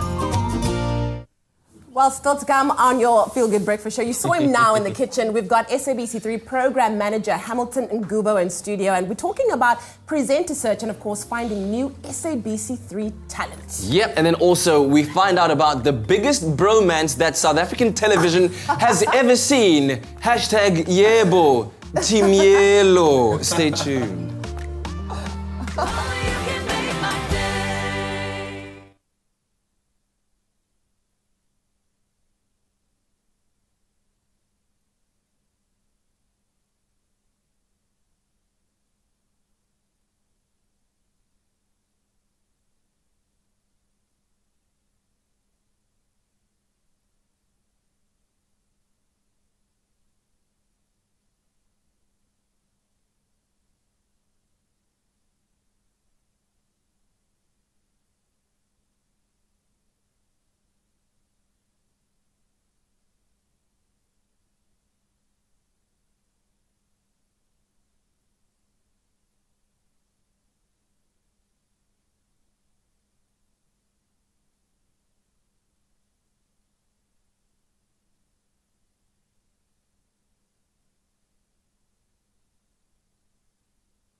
good morning. Welcome back to your Feel Good Breakfast show on this Wednesday morning. Now, Presenter Search on 3 has springboarded the careers of previous winners, such as the late Simba Mere, Jonathan Boynton Lee, Zoe Brown, Danilo Akisto, and Jade Hubner, all of whom have become household names. And their journeys all started in the queues of the Presenter Search on 3 show. And come the 10th of May, when all the all-new season starts out, South Africa will then get the chance to meet the new presenter hopefuls that will follow in their footsteps. And joining me this morning, Mr. Hamilton Ngubo, Program Manager for SABC 3, who's no stranger to spotting talent. And he is quite a talent himself. How are you, sir? I'm all right, and you, gentlemen. Very, very well, thank you. Now, I understand you've been a guest judge at the Presenter Search on 3 auditions around the country. What have you made of the talent you've seen so far? It's just been impressive to seeing the people coming out in numbers. Firstly, it's just supporting the brand and believing in the brand. Yeah. And I can tell you one thing. The guys need to up their game because the ladies are taking over in the industry. Is that That's what so? I picked up from the Presenter Search. Well, that's fantastic news. Sisters are doing it for themselves out there. And why do you think Presenter Search on 3 in particular is such a great platform for springboarding those that are destined for stardom? I think for me, it's such a wonderful platform that we afford young and upcoming presenters who aspire to be like of your caliber. So I think it's an opportunity once in a lifetime for people to come and maximize it and to their full potential so that they can become those stars that they want to be. Yeah. Now, at the end of the journey, of course, there are 3 separate shows that you are looking to find spots for these presenters. And so everyone wants to know, and man, that gentleman over there wearing a suit with the cane, there's so many different characters and characteristics that come along with it. What's that X factor that you are looking for as SABC 3's program manager? For me, I just think you need to exude and embody the brand SABC 3. And which I think for me, I just need the wow factor. And I think character is key. Energy, we're just looking for that. Somebody that will come and embody the SABC brand and live up to the SABC brand and just give us the wow factor. Absolutely. That's key for me. And having worked with so many different presenters over the years and having seen them slot into different kinds of programs, what do you think is the one most underrated factor or characteristic about a presenter that is absolutely essential to success? For me, what I picked up that people don't understand, they think being presenting, I think some of you guys make presenting looks easy, but there's a lot of work that goes into presenting. And for me, I think you cannot be a good presenter if you have your one dimension. You need to have different styles and be able to adapt and be and just not stylistically have one signature. You, as a presenter, you adapt and you move, and you are put in this position, you are able to still deliver. So for me, I think that's key. Anybody that's coming, they need to allow themselves to immerse themselves in the role and just become the best presenter that they can be. And of course, when it comes to selecting these new presenters, you've also got to think about it from the audience perspective, because they are the ones who are going to have to be watching these people on TV, appreciating their talent, enjoying them. So what do you think the audience are looking for in terms of a new presenter on SABC 3 with the run-up to the first, I guess, episode of Presenter Search on 3? I think the viewers at home, they are looking for people who are going to be authentic and come and entertain them. We're not looking for copycats. We're looking for people who are going to come and be authentic and give of themselves. That's all. I think viewers are also looking for the best. We don't want another cat. We want somebody else. Hamilton coming, being Hamilton. But at the same time, learning certain attributes or that are from people that have done it before you. So I think that's what viewers will look for, in my opinion. Let's talk about the opportunity that this presents to a potential winner of Presenter Search on 3. What is the world possibly going to look like when they are announced as a winner? Indeed, their lives will be changed. Their lives won't be the same. And I think it just opens up so many opportunities for them. So I can only say the world is their oysters once the announcement is made. Well, it's going to be an exciting journey, and we can't wait to be part of it as well, because I'm sure we'll be featuring some of them on our Feel Good Breakfast show as well. And we are all very, very excited to see the unfolding of the brand new season of Presenter Search on 3 as we begin the search for those who will be presenting on Expresso show, on the Afternoon Express show, and as well as Top Billing. And the all-new season of Presenter Search on 3 will hit your screens every Thursday at 7:30 p.m. starting on the 10th of May, right here on SABC 3. Baba, siyabonga. Enkosi futhi.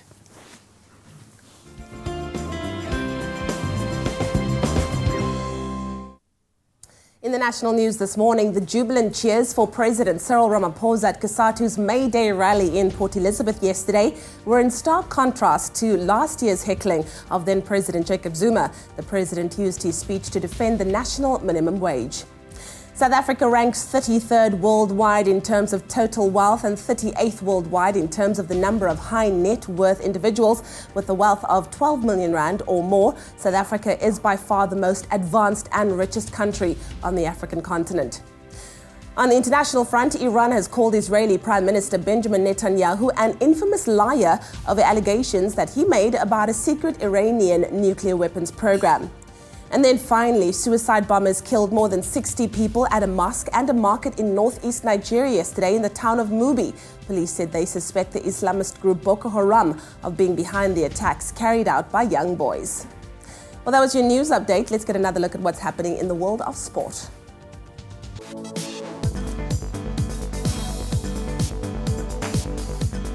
Well, Real Madrid edged closer to a record third consecutive UEFA Champions League title, drawing 2-2 with Bayern Munich in the second leg of their semi-final to progress to the final on a 4-3 aggregate.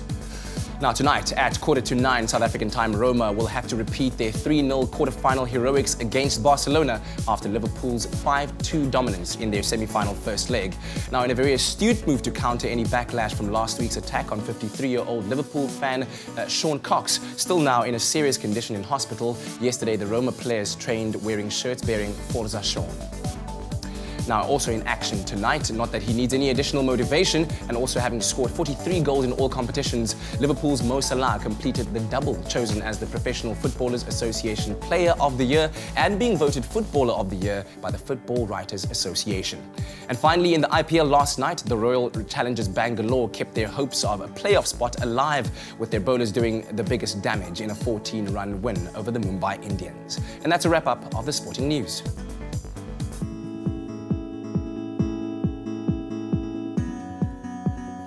Well, let's take another look at the roads in Gauteng Sandton. There's been an accident on the M1 highway. It's before Greyston Drive and it's causing heavy delays. And in the Western Cape in Bellville on the N1 inbound, there's congestion between Old Oak Road and Lower Church Street. That's where we leave your traffic for now.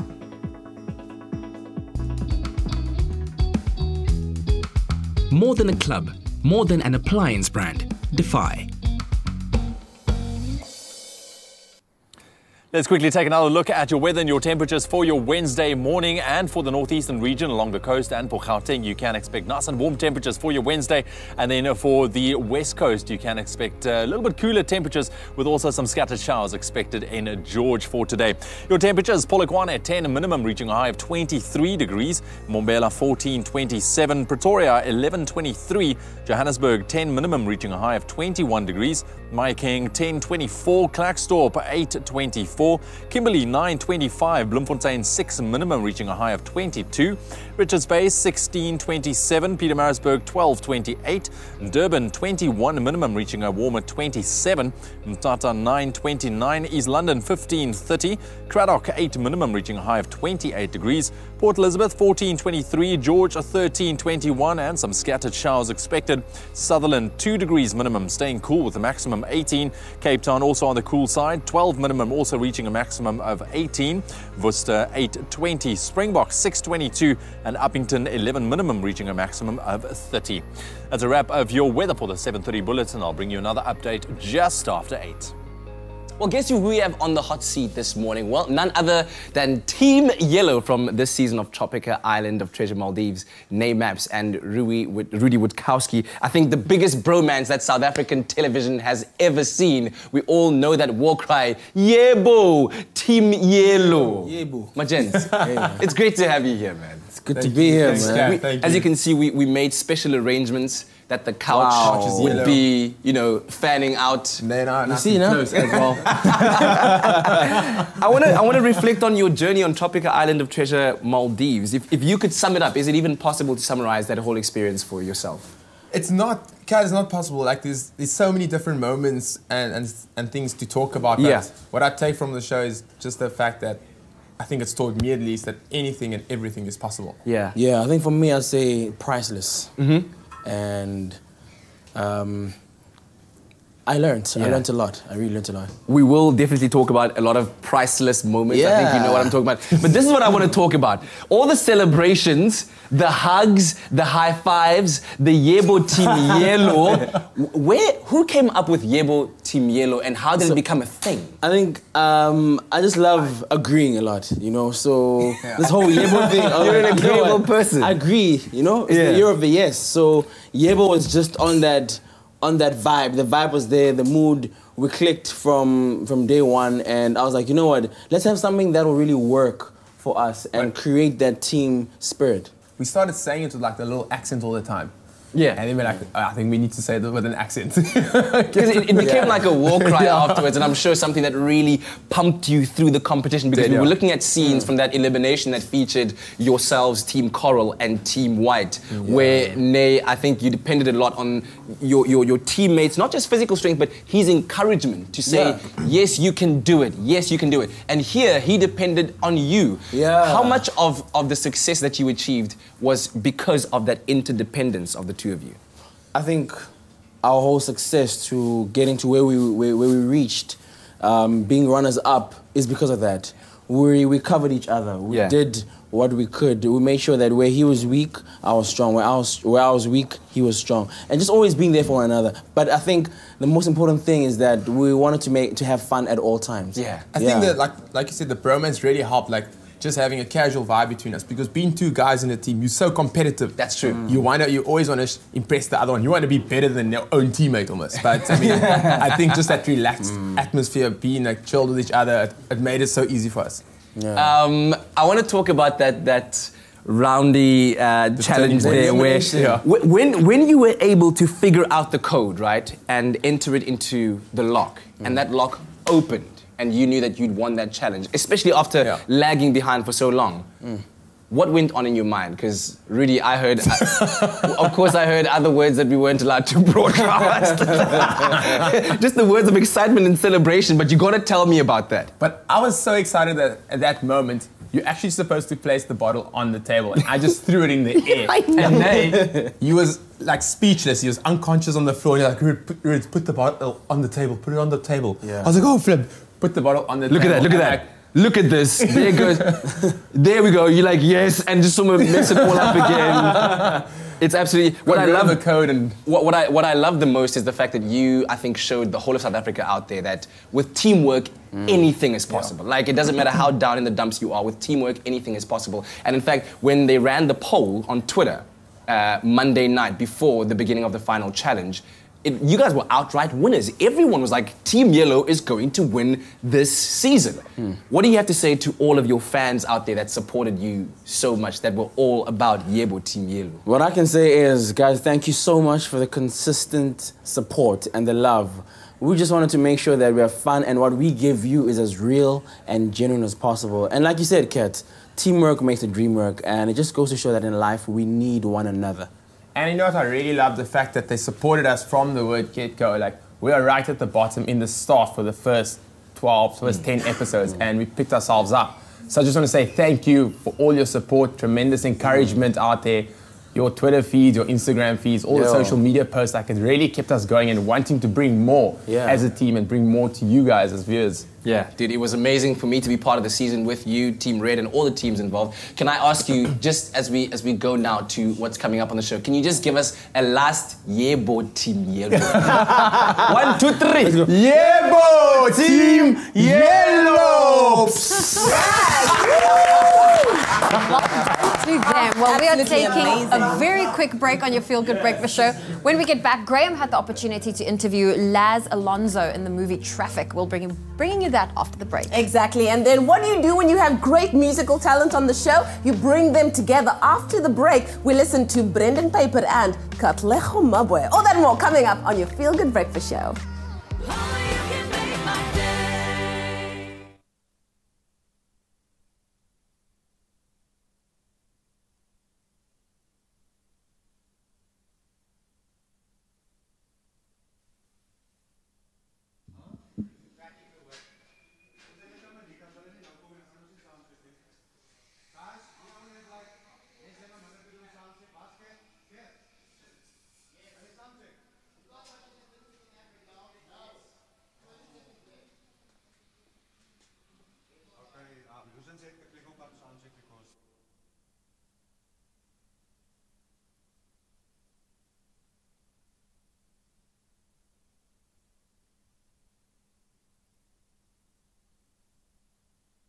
It's my feel-good breakfast show.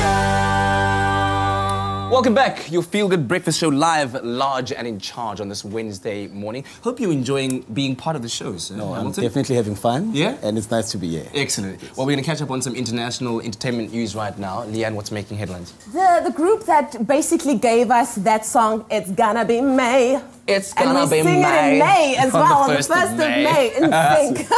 Hamilton, were you a big fan of NSYNC? No. No? Oh, come on, Hamilton. They were like the greatest. It's all good. Now, thousands of fans shut down Hollywood's Walk of Fame on Monday as the 1990s boy band NSYNC were recognized for a glittering chart run that catapulted Justin Timberlake to pop superstardom. Now, the heartthrob was joined by bandmates Lance Bass, JC Chazes, and Joey Fatone, as well as Chris Kirkpatrick, to receive their star on the iconic Walk of Fame, watched by talk show hosts Ellen DeGeneres and Carson Daly. And of course, it was said that for all of you who came from far and wide to be here to share this moment with us, thank you so much. That is what Justin Timberlake said. And it was so nice to see all of them back together again. Wow. Of course, looking, I don't know, it's only like kind of like, you know, Timberlake and Lance Bass that look the same. Everybody else just looks like life is taking hold. Maybe so. I was looking for you to kind of finish that sentence off to just put it all together. With that Hamilton, hit. Who would you like to see reunited? One of your favorite bands? Quite frankly, Destiny's Child. Say it. They were at Coachella and they look so good together. Okay. Hey? Okay, I'll go with that one. Go with that one. Hamilton's my man.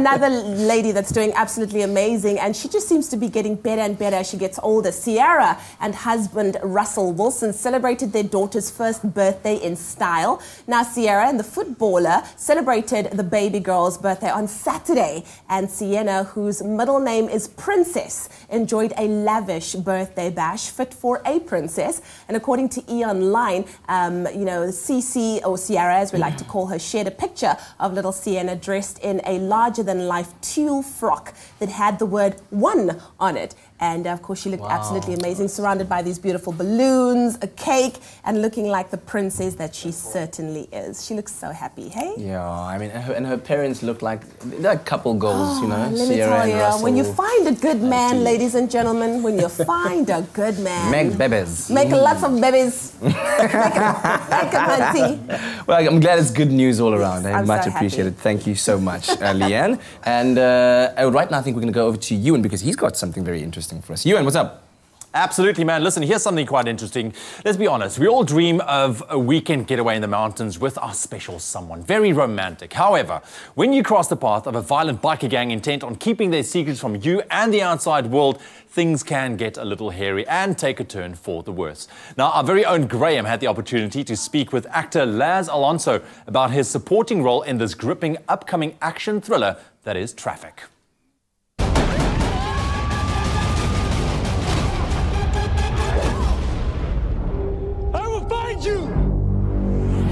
You know, I flew probably about 5,000 miles to be completely traumatized by this film. I love it. Which I'm guessing is exactly what it's all about. So I'm going to shake your hand and first of all say congratulations. Thank you, brother. Film. That was really... I've never had a film in that genre, that thriller horror, start here and you think it's going there and then you end up there. It was engaging. I wanted to come in here and say I loved it, but it was traumatizing.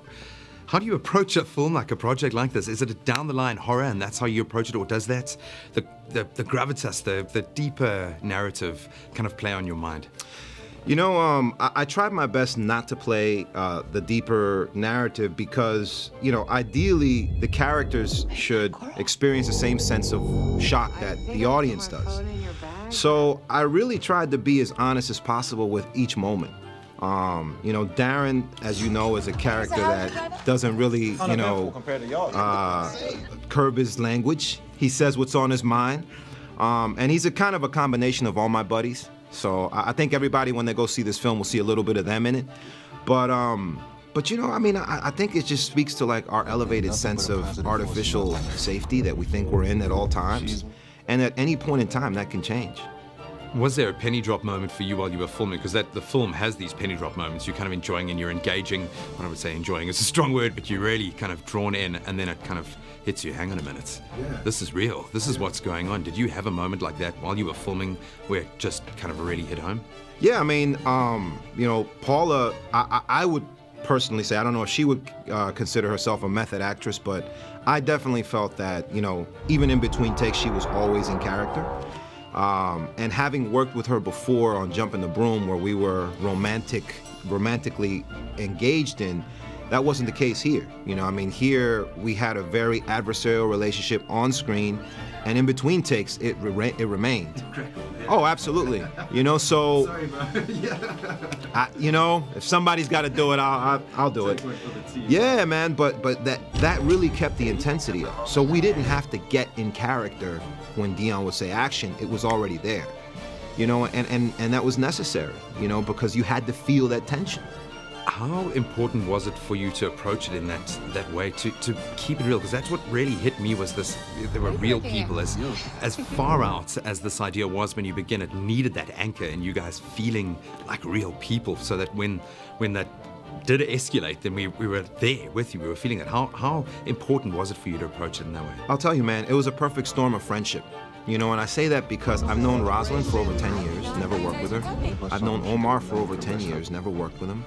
I've known Paula for 10 years. You know, so there was that level of trust there. So what you saw were real friendships on screen, people that really trusted each other, that liked each other. And that was necessary to make you really believe what you're watching. Man, and I felt it. It was amazing. It was a really cool experience. Can I ask you one big favor, because this resonates within South Africa? I mean, we've got a terrible record when it comes to the rights of women and children. Can you look into one of these cameras and just say, women and children rights matter? Awesome.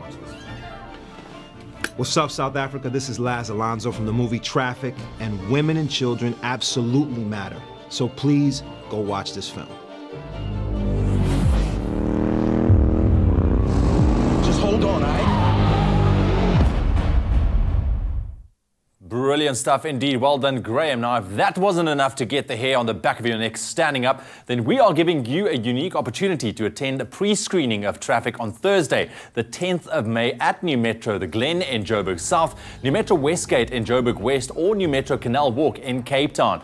Now, all you need to do is SMS the keyword Traffic, your name and surname, and the city in which you reside, of course limited to Johannesburg and Cape Town, to 40675, and you could be one of 90 people who get to enjoy the pre-release with a partner, as well as a complimentary drink and popcorn for each of you. Now, the competition closes on Monday, the 7th of May, and free SMSs do not apply. T's and C's do, however, and they can be found on our website, expressoshow.com. Well, it is a gorgeous morning, but it's time for us to connect with the 5FM team with their top 40 local and international chart show. Lady Zamar and Lockenville make re-entries, and Drake is in with two hits in the chart, but we have to find out who's going to be in at number 1. Here's Nick Hammond. Hey, what's going on, you guys? It's me, Nick Hammond, and I'm back to recap the 5FM Top 40 from this past weekend, the biggest songs in music on local radio. And like we always do, we waste no time by jumping straight in and looking at the brand new entries onto the charts. Speaking of which, at number 39, it's new from Dua Lipa and Calvin Harris, music called One Kiss. One kiss is all it takes, falling in love with me. Then the second new entry pickup chosen to highlight today came in at number 23. It's off Cardi B's latest album, teaming up with J Balvin and Bad Bunny. The tune is called I Like It.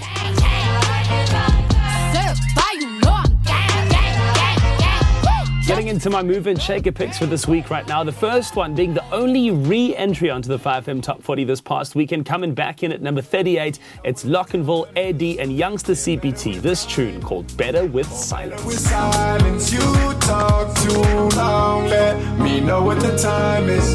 My second move and shaker pick jumped from 24 to 17 in just 1 week on the charts. It's The Weeknd with Call Out My Name.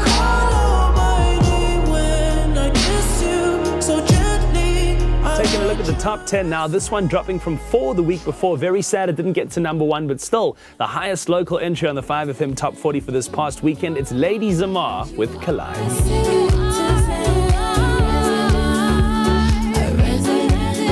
Coming in at number 9 this week in the 5FM Top 40. It's Khalid and Normani with Love Lies. Baby, tell me why you love lies.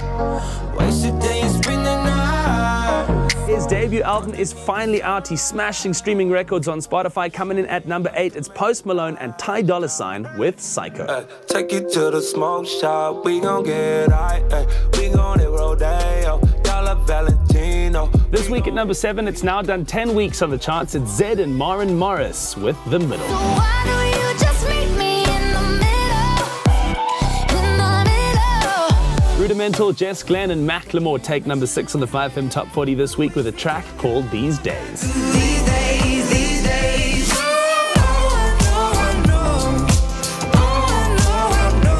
Coming in halfway through the top 10 on the 5FM Top 40 for this past weekend, Lil Dicky's teamed up with Chris Brown. This tune is called Freaky Friday. I can't believe that it's Freaky Friday. It's Freaky Friday. Next up, a huge tune after just 2 weeks on the charts. It's gone from 13 to number 4. It's Drake, Nice for What. Talk down, you don't see 'em outside. Yeah, they don't really be the same offline. You know, dog days. This week at number 3 is a former number 1. 15 weeks on the charts now for Camila Cabello with Never Be the Same.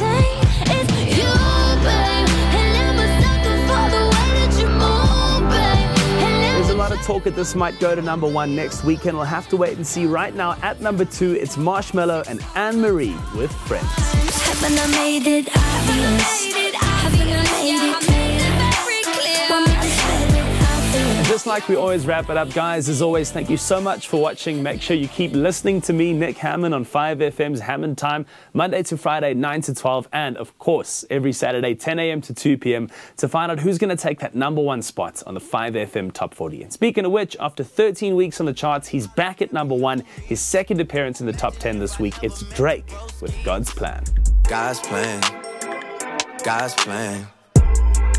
I can't do this on my own. Hey, no, hey. Someone watching this shit close. Yup, close. I've been me since Scarlet Road. Here we have a Drake hitting that number 1 spot in the 5FM Top 40. We're going to be taking a quick moment in between. Don't go anywhere. When we come back, we have a brilliant performance by Brendan Peyper, our musical guest, and our very own Katlego. Yeah, they're here. Don't miss that performance heading your way in just a couple of minutes. And then we also have our chefs on speed dial this morning. We have Anel Potgieter and the lovely chef Jenny Morris to answer all of your kitchen questions, solving your culinary conundrums after the break.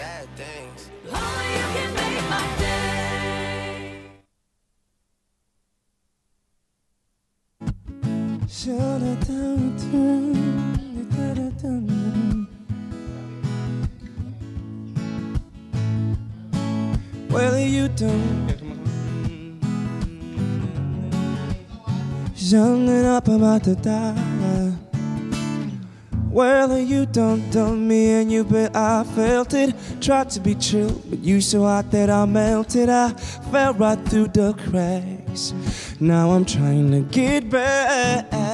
Before the cool done run out, I'll be giving it my bestest. Nothing's gonna stop me but divine intervention. I reckon it's my turn to win some or learn some, but I won't hesitate no more, no more.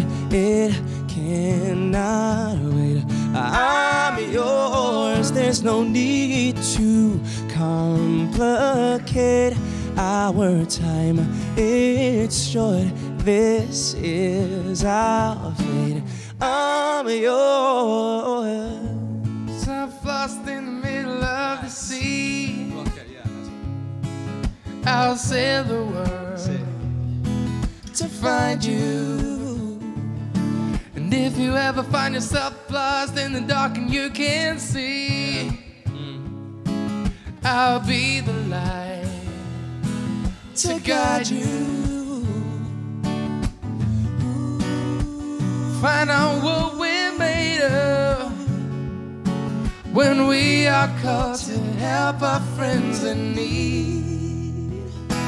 You can count on me like 1, 2, 3. I'll be there.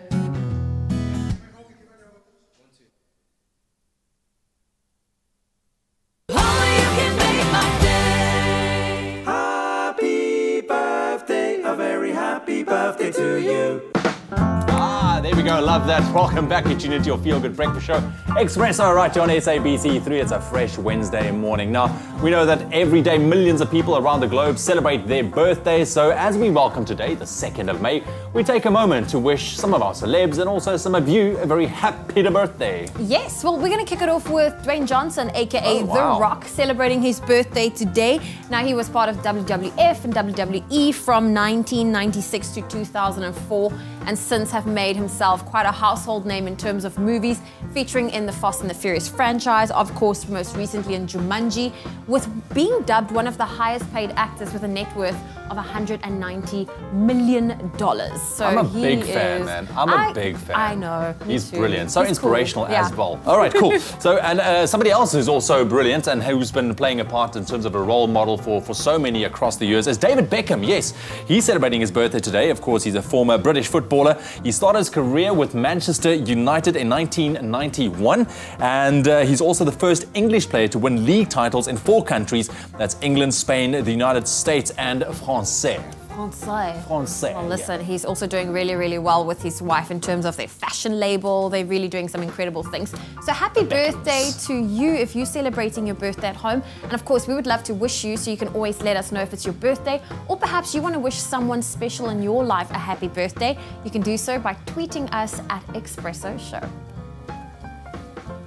In your national news this morning, the jubilant cheers for President Cyril Ramaphosa at COSATU's May Day rally in Port Elizabeth yesterday were in stark contrast to last year's heckling of then-President Jacob Zuma.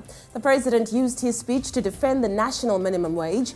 He said that while the stipulation of 20 Rand an hour was not a living wage, it was a move which would lift 6.6 million workers who are currently earning below this. Had the minimum amount been too high, too many people would have lost jobs. He said the struggle for a living wage must continue. South Africa ranks 33rd worldwide in terms of total wealth and 38th worldwide in terms of the number of high net worth individuals with a wealth of 12 million Rand or more, according to a report by Afrasia Bank and New World Wealth. The report says that South Africa is by far the most advanced and richest country on the African continent. The average wealth per capita amongst South Africans amounts to 160,000 Rand, which is the second highest level in Africa, behind Mauritius. Now moving further abroad, Iran has called Israeli Prime Minister Benjamin Netanyahu an infamous liar over allegations that he made about a secret Iranian nuclear weapons program. Netanyahu's revelations have split Western powers days before the US is due to decide on whether to withdraw from the 2015 nuclear deal with Iran. US President Donald Trump, who opposes the accord, has until the 12th of May to decide whether to abandon it or not.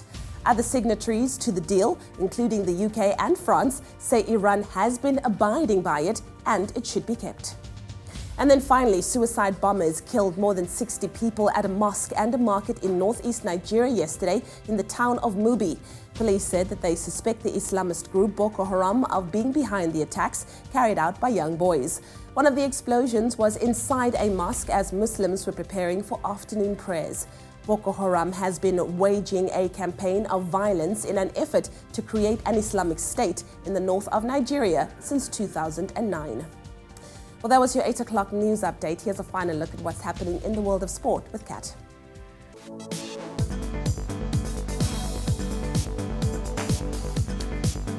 And of course, it's all about the football that is understandably dominating all the headlines as Real Madrid edge closer to a record 3rd consecutive UEFA Champions League title, drawing 2-2 with Bayern Munich in the second leg of their semi-final to progress to the final on a 4-3 aggregate.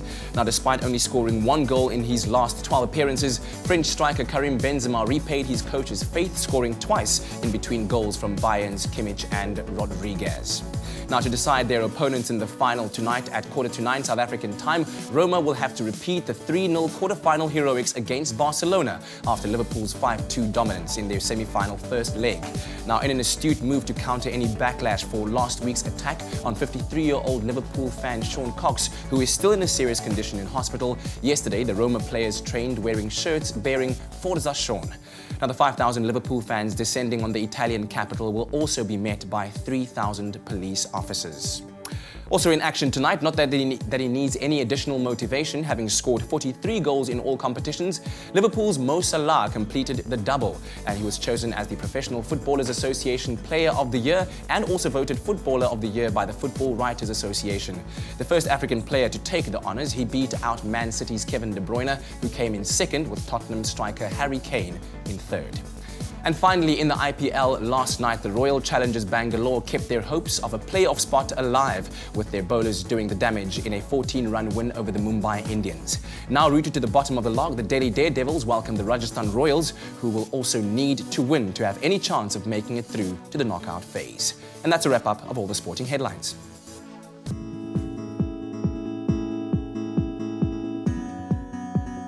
Well, let's take one final look at your roads. In Gauteng Boysens, there are the usual delays on the M1 northbound heading towards the Crown Interchange.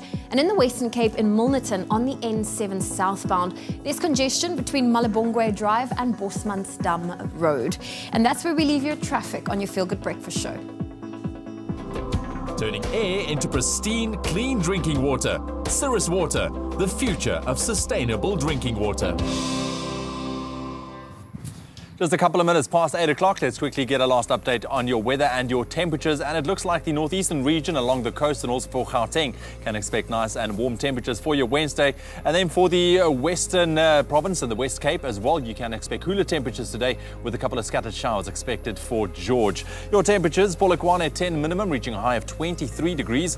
Mbombela 14.27. Pretoria 11.23. Johannesburg 10 minimum, reaching a high of 21 degrees. Mahikeng 10.24. Klerksdorp 8 minimum, reaching a high of 24. Kimberley 9.25. Bloemfontein 6 minimum, reaching a maximum 22. Richards Bay 16 with a maximum 27 degrees. Pietermaritzburg 12.28. Durban 21, reaching a high of 27. Mthatha 9.29. East London 15.30. Cradock starting off on 8 minimum, reaching a high of 28 degrees. Port Elizabeth 14.23. George 13.21. Sutherland 2 minimum, nice and cold and staying cool with a maximum 18. Cape Town also cool today, 12 minimum, reaching a maximum 18 degrees. Worcester 8.20, Springboks 6.22, and Uppington starting off on 11, reaching a high of 30 degrees Celsius. And that's your weather on your Feel Good Breakfast Show for your Wednesday morning. As we both remember and lament the ending of Tropika Island of Treasure Season 8 Maldives, we decided to give you a taste of what went down on the island in their downtime. Performing Bruno Mars's Count on Me as well as Jason Mraz's I'm Yours is a mashup between Brendan and Kat. Enjoy.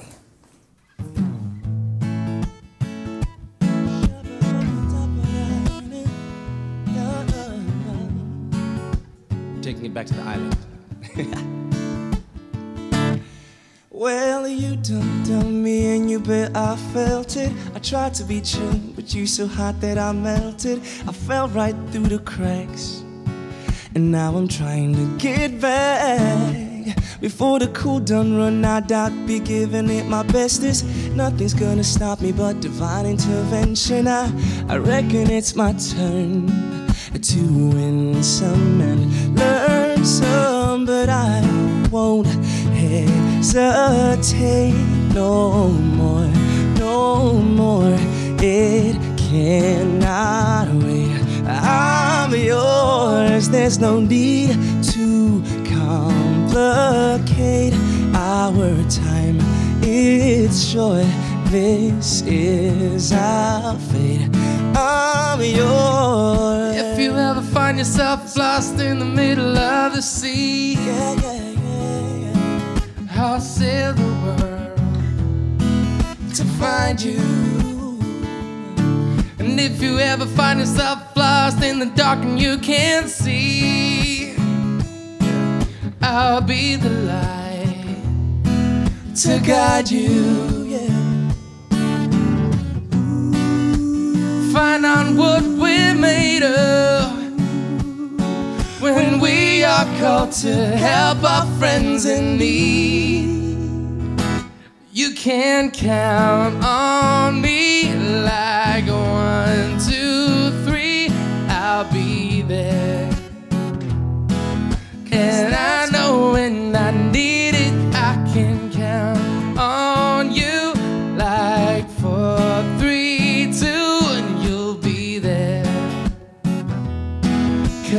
That's what friends are supposed to do. Oh yeah.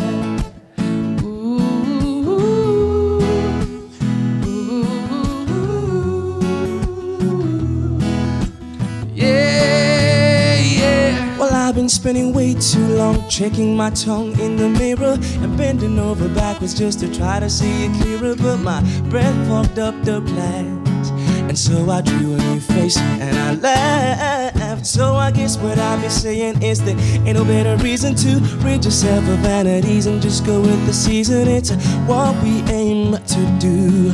Our name is our virtue, but I won't hesitate no more, no more. This cannot wait. I'm yours. There's no need to complicate. Our time is short. This cannot wait. I'm yours.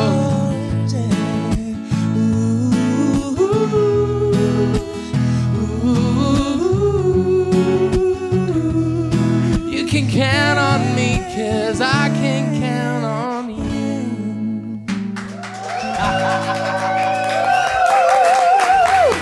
Just like on the island way back in the beginning. Win a trip to New York City worth 150,000 Rand. South Africa's #1 cream cheese, Lancewood, is on the hunt for the nation's #1 cake. To bake it all the way to the Big Apple, upload a picture of your cake with the Lancewood product used to lancewoodcakeoff.co.za. 3 finalists will make it through to our live cake-off on Expresso show. 1 will impress celebrity judges Zola Nene, Jay Something and Lorna Maseko and make it all the way to New York.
It's my feel-good breakfast show. Call us on your cell phone. Culinary hotline bling. That can only Yes, mean it can one only thing. mean one thing. It's a Wednesday, and you know what that means. It's time for the Culinary Hotline Bling.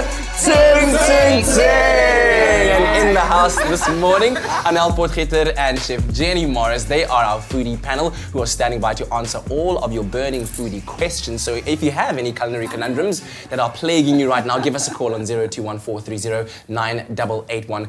Great to have both of you ladies here. Good morning. Goeiemôre. Lekker. Anel, ek weet jy wou op 'n baie spesiale manier hierdie een begin het Ja, vandag, ek wil net vir my ma, Babs Potgieter, wat verlede week haar bobeen gebreek het, wat in die hospitaal lê en hoërsorg was sê, get well, jy's 'n eysterbabs. Yes. Staan op, ons gaan saam met jou dans op Expresso. Absolutely, and hopefully some of these wonderful treats that we make, we can Yes. take for her, right? Yes. Absolutely. Well, let's begin by answering those questions while we're waiting for your calls. We got a Facebook question, Jenny and Anel, from Andre Rose Kopke Kriel. Ja. It's a very long name. It said, ladies, how do you get that jelly-like layer on a cheese? Thanks, girls. Have a great day. I'm sure he means a cheesecake. Okay. Oh, right. So it's got to be. Yeah, because otherwise, if your cheese has a jelly-like layer, it's probably not edible. It's too late. So if you are making a cheesecake, what's the perfect way to get that jelly-like? I think you should do it with gelatine. Yeah. And some kind of a fruit. Now, it's very important, as we both know, granadilla, things like kiwi fruit. When you're making that jelly with it, you have to cook it. Yeah. Pineapple. Okay. Because the enzyme will just self-destruct and it won't set. Yeah, and I think it's about a cup for a teaspoon of gelatin powder. Yes. After you've cooked it down. No, a cup of liquid, Okay. like strawberry juice or whatever. Okay. That you've cooked down a bit. Yes. En dan met 'n teelepeltjie 'n teaspoon of gelatin. Yes. Wat jy eers 'n bietjie in water sit so that it can dissolve and then in the water. Maar ek het 'n slimmer plan. Tell me. Ek gebruik sommer net jelly wat jy koop in die winkel. Daar's hy. Okay. 'n rooi jelly that you buy in the winkel, né? Ja, and so when you what bought I it at the do- winkel- Ja, ek maak dit gaar met minder water. I mix it with less water. So Okay. normally like 2 cups, I mix it with 1 cup. So it goes nice and firm, yes, yeah. yes. Then I let it cool down and then I put some strawberries on the cheesecake and I just pour this jelly over it and it sets beautifully. Okay, very thin layer. Yeah. Now the picture's only coming together about that thin layer that Andre was But talking don't about. use pineapple if you're doing it that way because it'll just sink to the bottom. Oh, okay. Very heavy, very Yeah. heavy. No. Okay, so there you have it, Andre. Try it out and let us know how it works for Yeah. you. Post a picture of that beautiful cheesecake that you've made on our Facebook page. Another question from Mrs. Allen, all the way from Gauteng, then said, if I have no bicarb, how can I still make a pudding? So Yes. without bicarb. Baking powder. Baking. You see, the bicarb gives it the lift. Yes. That's the ideal thing. Okay. But you just have to use it. If it calls for 1 teaspoon of bicarb, you will use maybe 3 to 4 teaspoons Yes. of baking powder. The reason is that baking powder has got bicarb and cream of tartar acid in, because bicarb needs acid to let it puff up or to activate it. But baking powder has got stuff like maizena and stuff in, or flour to puff it up. To puff it up, absolutely. Yeah. All right. Well, there you have it. And then also, Kensani Matebola says, hi guys, my question is, if I don't use milk and eggs, will my muffins taste the same as the ones that use milk and eggs? Look at me now. No. So if you don't use milk and eggs, they won't taste the same. But you could use some applesauce or...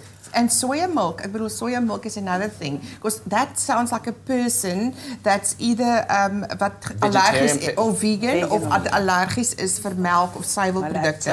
You know, lactose intolerance. Yes, yes. So I will definitely use some apple and banana to replace the egg. Okay, because that's the binding element. Ja, en dan sal ek soya milk gebruik. Soya milk. The texture will be different, but it'll still taste delicious. Yes. Yeah.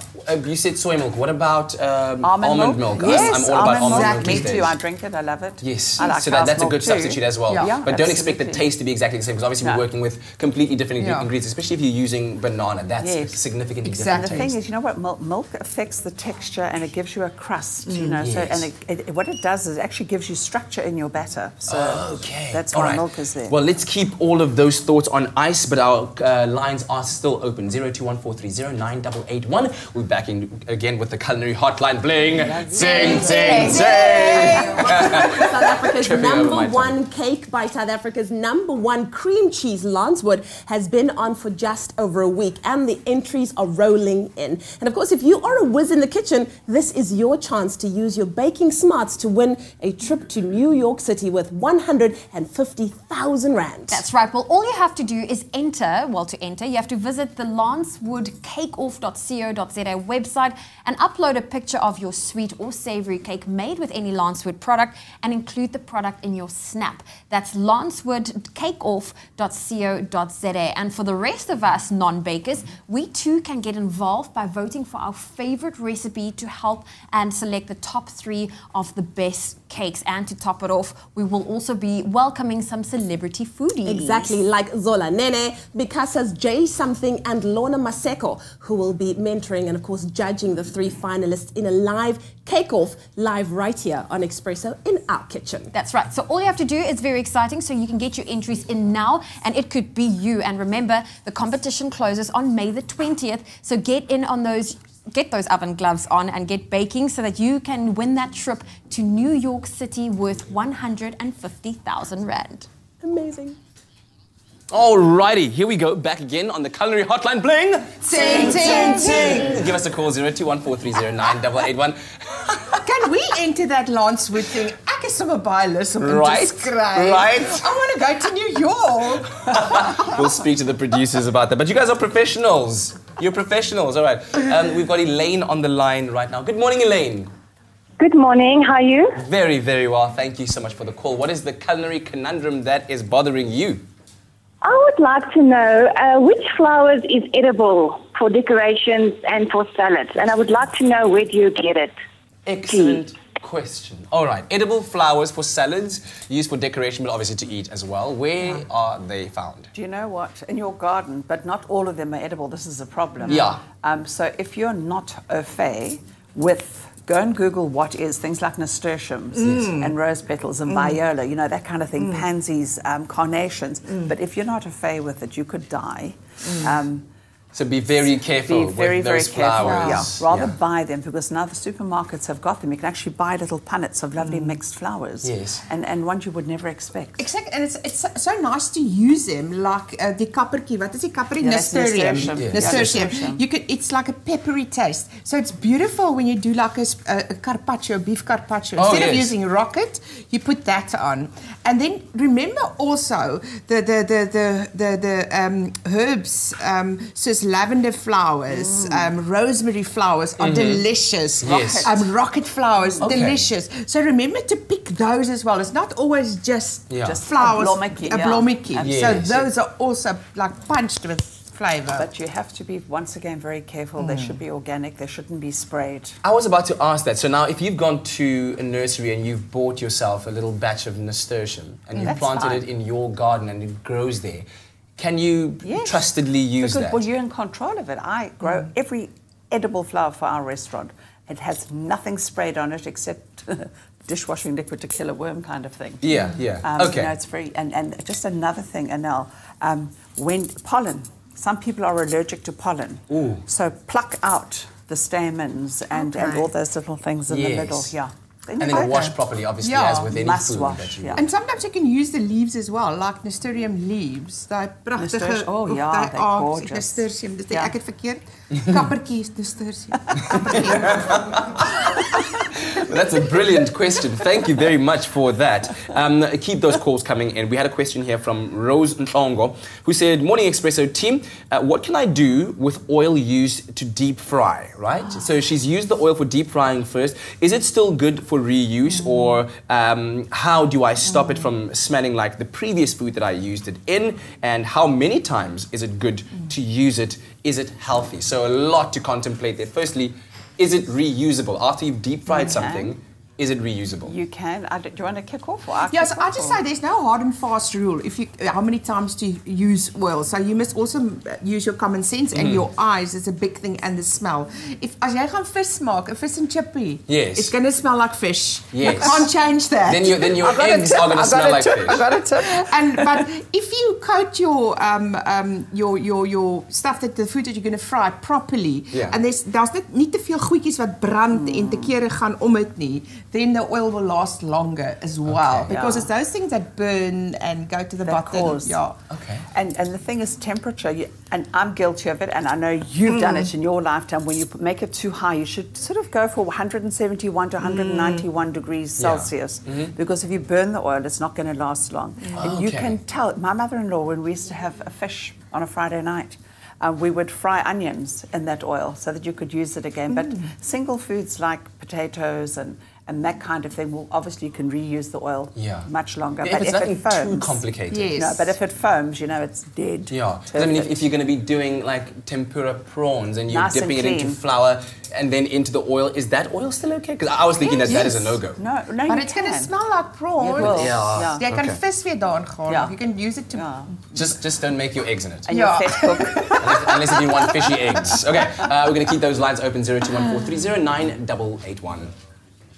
That's right. Thank you very much, Kat. We are going to be back in the kitchen with our leading ladies, Jenny and Anel, in just a bit. 021-430-9881 if you want their help to solve your culinary conundrum. And then we're also serving up some inspiration in the form of 8-year-old young golfer. His name is Trey Hunter Pathan, and he is really serving up some hashtag life goals at such a young age. We'll introduce you to him after the break. Stick around.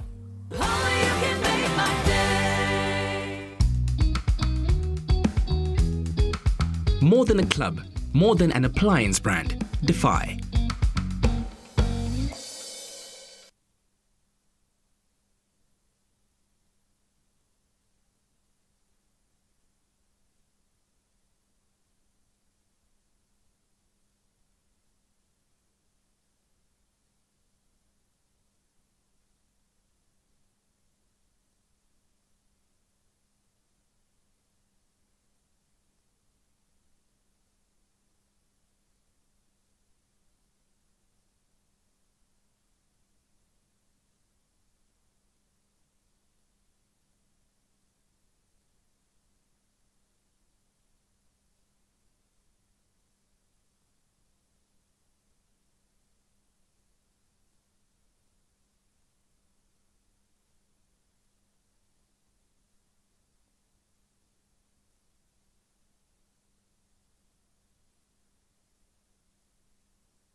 It's my feel-good breakfast show.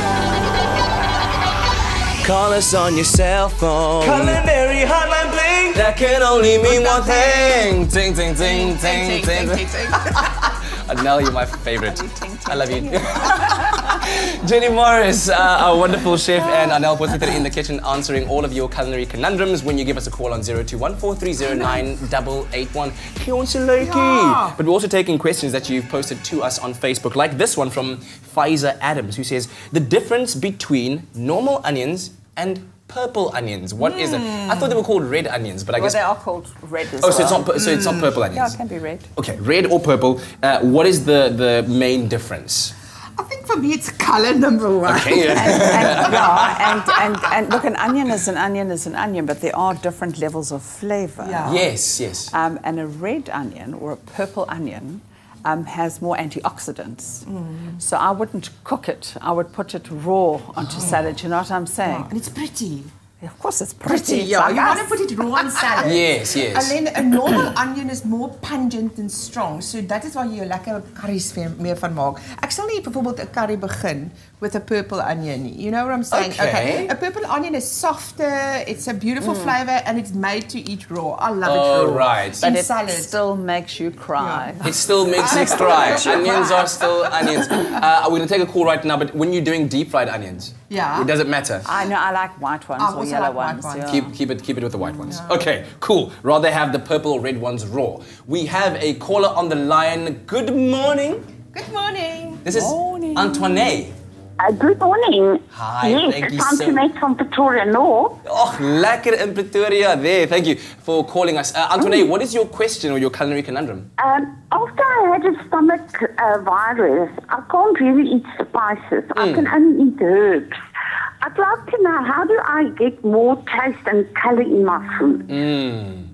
Great question, because I'm sure there's other people out there that also are, to a certain extent, I guess, allergic to spices or have a condition like that. So thank you so much for that, Antoinette. So, well, you know, you've got things like tomato puree can give you a nice red colour in your curries and things like that. My husband is Irish and I eat rysvleis and aardappels, but I don't have gallblaas nie, nee. But so he can't eat spices, so I sit with that problem. Okay. So really, all the thing I do is just as ek iets maak soos 'n steak or something like that, I really fry it vinnig dat dit 'n lekker geur het. I don't have to put too much on. Okay. I cannot put too much pepper on. Wow. I have to do the cooking method in a different way. You know, he doesn't eat stews or curries or anything like that. So you have to make a choice. So I use parsley, your basil, your rosemary. All the lovely strong herbs will give it. For it. It's very difficult to replace, you know. It's like, I think you can replace cardamom with fresh ginger, but you cannot replace a curry powder. Or a chili. Yeah, you know what I'm saying. A question I have though. So if she's able to, let's say, use spice leaves, right? So like all the ones that you've mentioned. Yes. Well, granted that maybe the allergy might be to the process of grinding the spice out and making it into fine powder that we use. So if she had to dry out those leaves, thus possibly giving them more flavour? No, I would use them fresh for intensity, like we're just saying here, Anel was saying about the steak. You could make beautiful rosemary oil, rosemary dust, you could marinate in those beautiful, fresh, strong flavours and quick sear so that it stays intense and on the meat. What I've also done for Rick is I made like different kinds of salts that he enjoys. So I will take mushrooms and I'll dry them and I'll make a mushroom salt out of the dried mushrooms. And that gives any food the most beautiful umami flavour. This, baby. Yes. From the zest to the juice, just splash it all over that food. That'll give you lots and lots of flavour. I love this culinary hotline playing ting, ting, ting today. And you can continue to call us on 0214309881. That's right, our lines remain open, 0214309881. Right now, though, we're serving up some inspiration. Hello, Princess, right there. Yes, some inspiration. Hashtag life goals, if you want to call it that, in the form of 80-year-old young golfer. His name is Trey Hunter Peyper, and he is absolute dynamite on the golf course, and he's definitely one youngster that you need to keep a close eye on.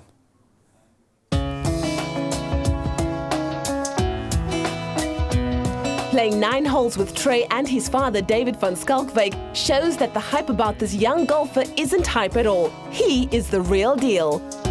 I realized Trey had a talent for golf at quite a young age. He started hitting balls at about 1.5 years of age, and his hand and eye coordination was amazing.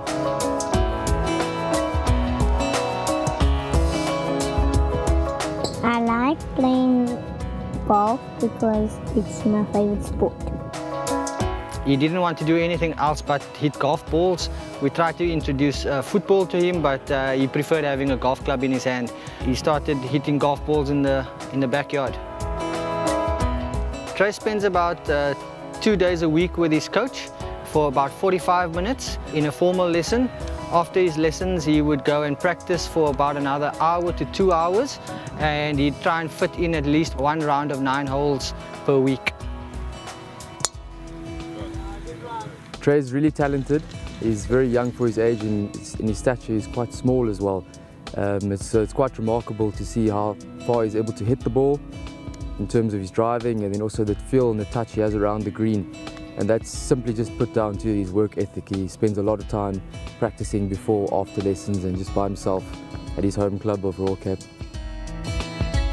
Well, Trey puts in crazy amount of hours in terms of practicing, so I think that does give him somewhat of a competitive edge, although I think, you know, there's lots of competition for him in his age group, and Trey works very hard, and then he also has a really good talent for the game. He's got a really good, solid mechanical and technical swing.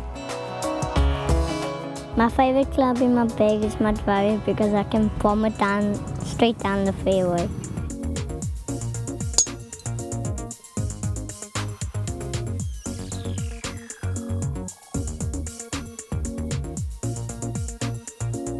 You know, ideally we'd like to keep him concentrated on being a kid, but when he gets into the golf course, he actually switches into machine mode. So where to from here? About 2 months ago, we played in the World Junior Championship qualifier in Johannesburg, which he came first in his age group then, which allowed him to qualify for the European International Championships, as well as the World Championships in North Carolina at the Pinehurst Golf Course. I feel excited when I'm winning. And then I have to keep playing well to stay ahead of the other players. And our winner in the boys age group 7 to 8 is Trey Peyper for 49.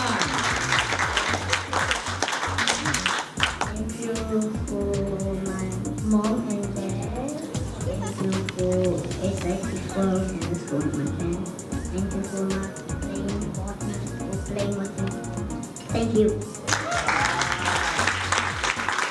To any international kids going up against Trey, we wish you luck. You're gonna need it.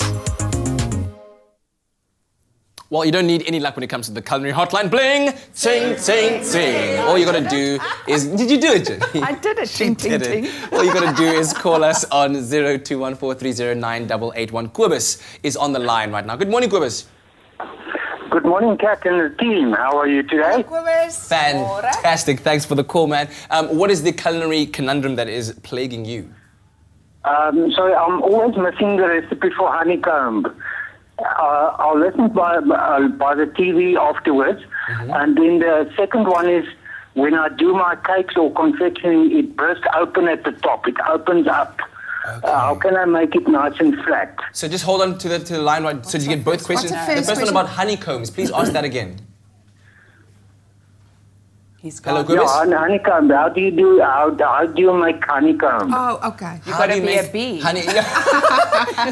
Thanks, Kobus. All right, you can listen and let's see what we can do for you. So how to make honeycombs other than being a bee? It's like crunchy. Obviously, it's sugar and things like that, but it's the bicarb that you put into it that blows it all over the show. So you put like sugar and a bit of water in a pan. I don't know exact quantities. You'll get it on Expresso on their website. And then you boil it. And then you throw some bicarb in and go, it actually... It's the bicarb. Yes. Yeah. Oh, and then it turns into kind of honeycomb structure like those hexagons. And then you throw it out immediately on a tray and dan word dit klip aan.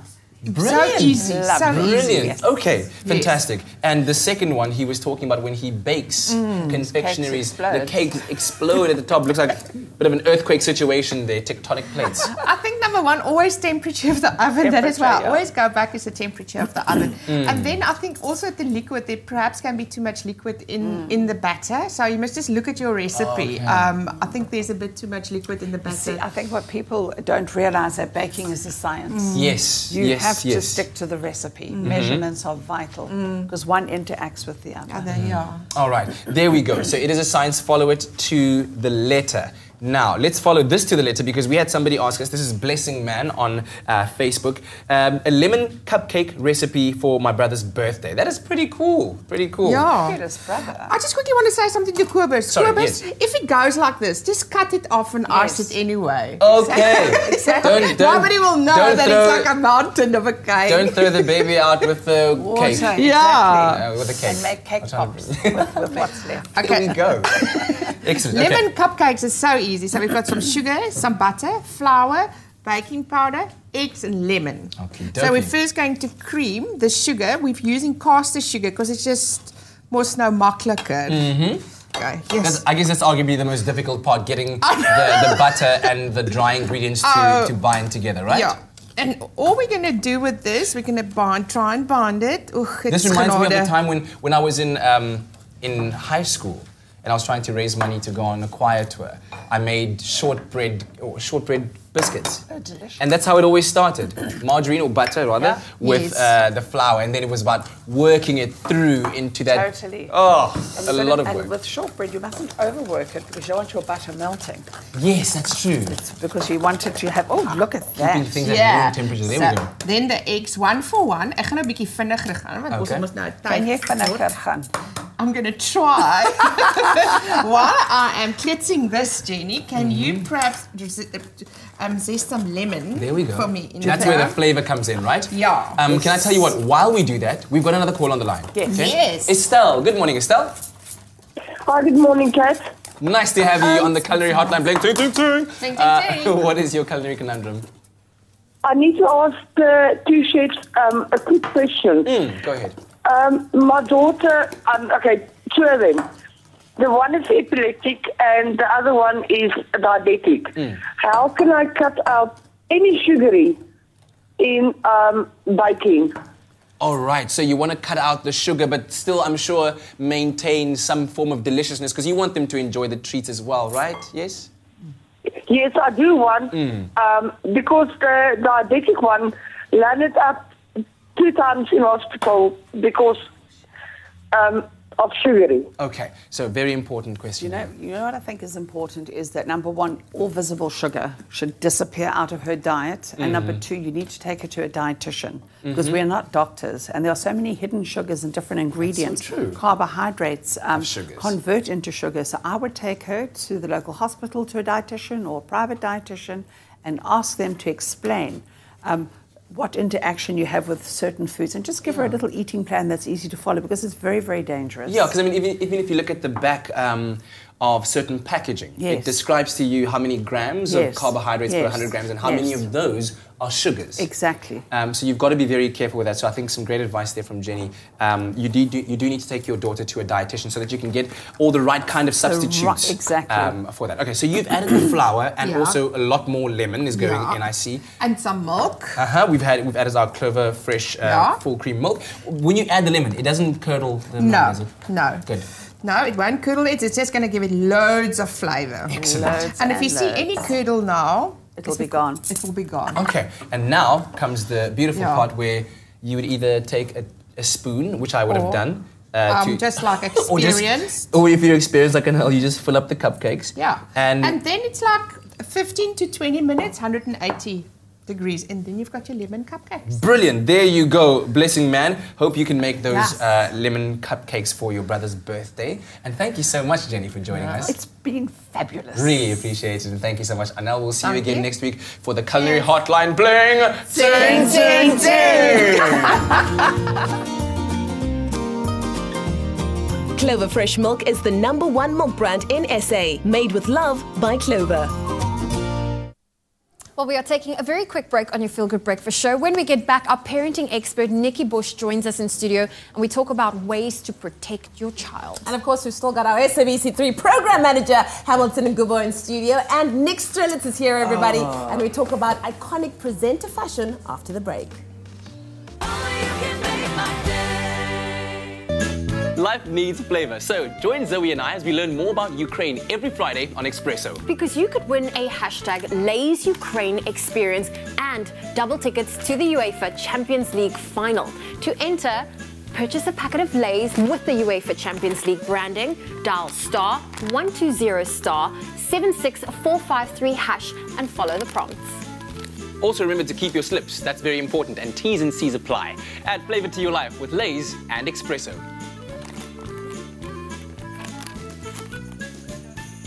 Stand a chance to win a Ukraine experience plus double tickets to the UEFA Champions League final. To enter, buy, dial and stand a chance to win.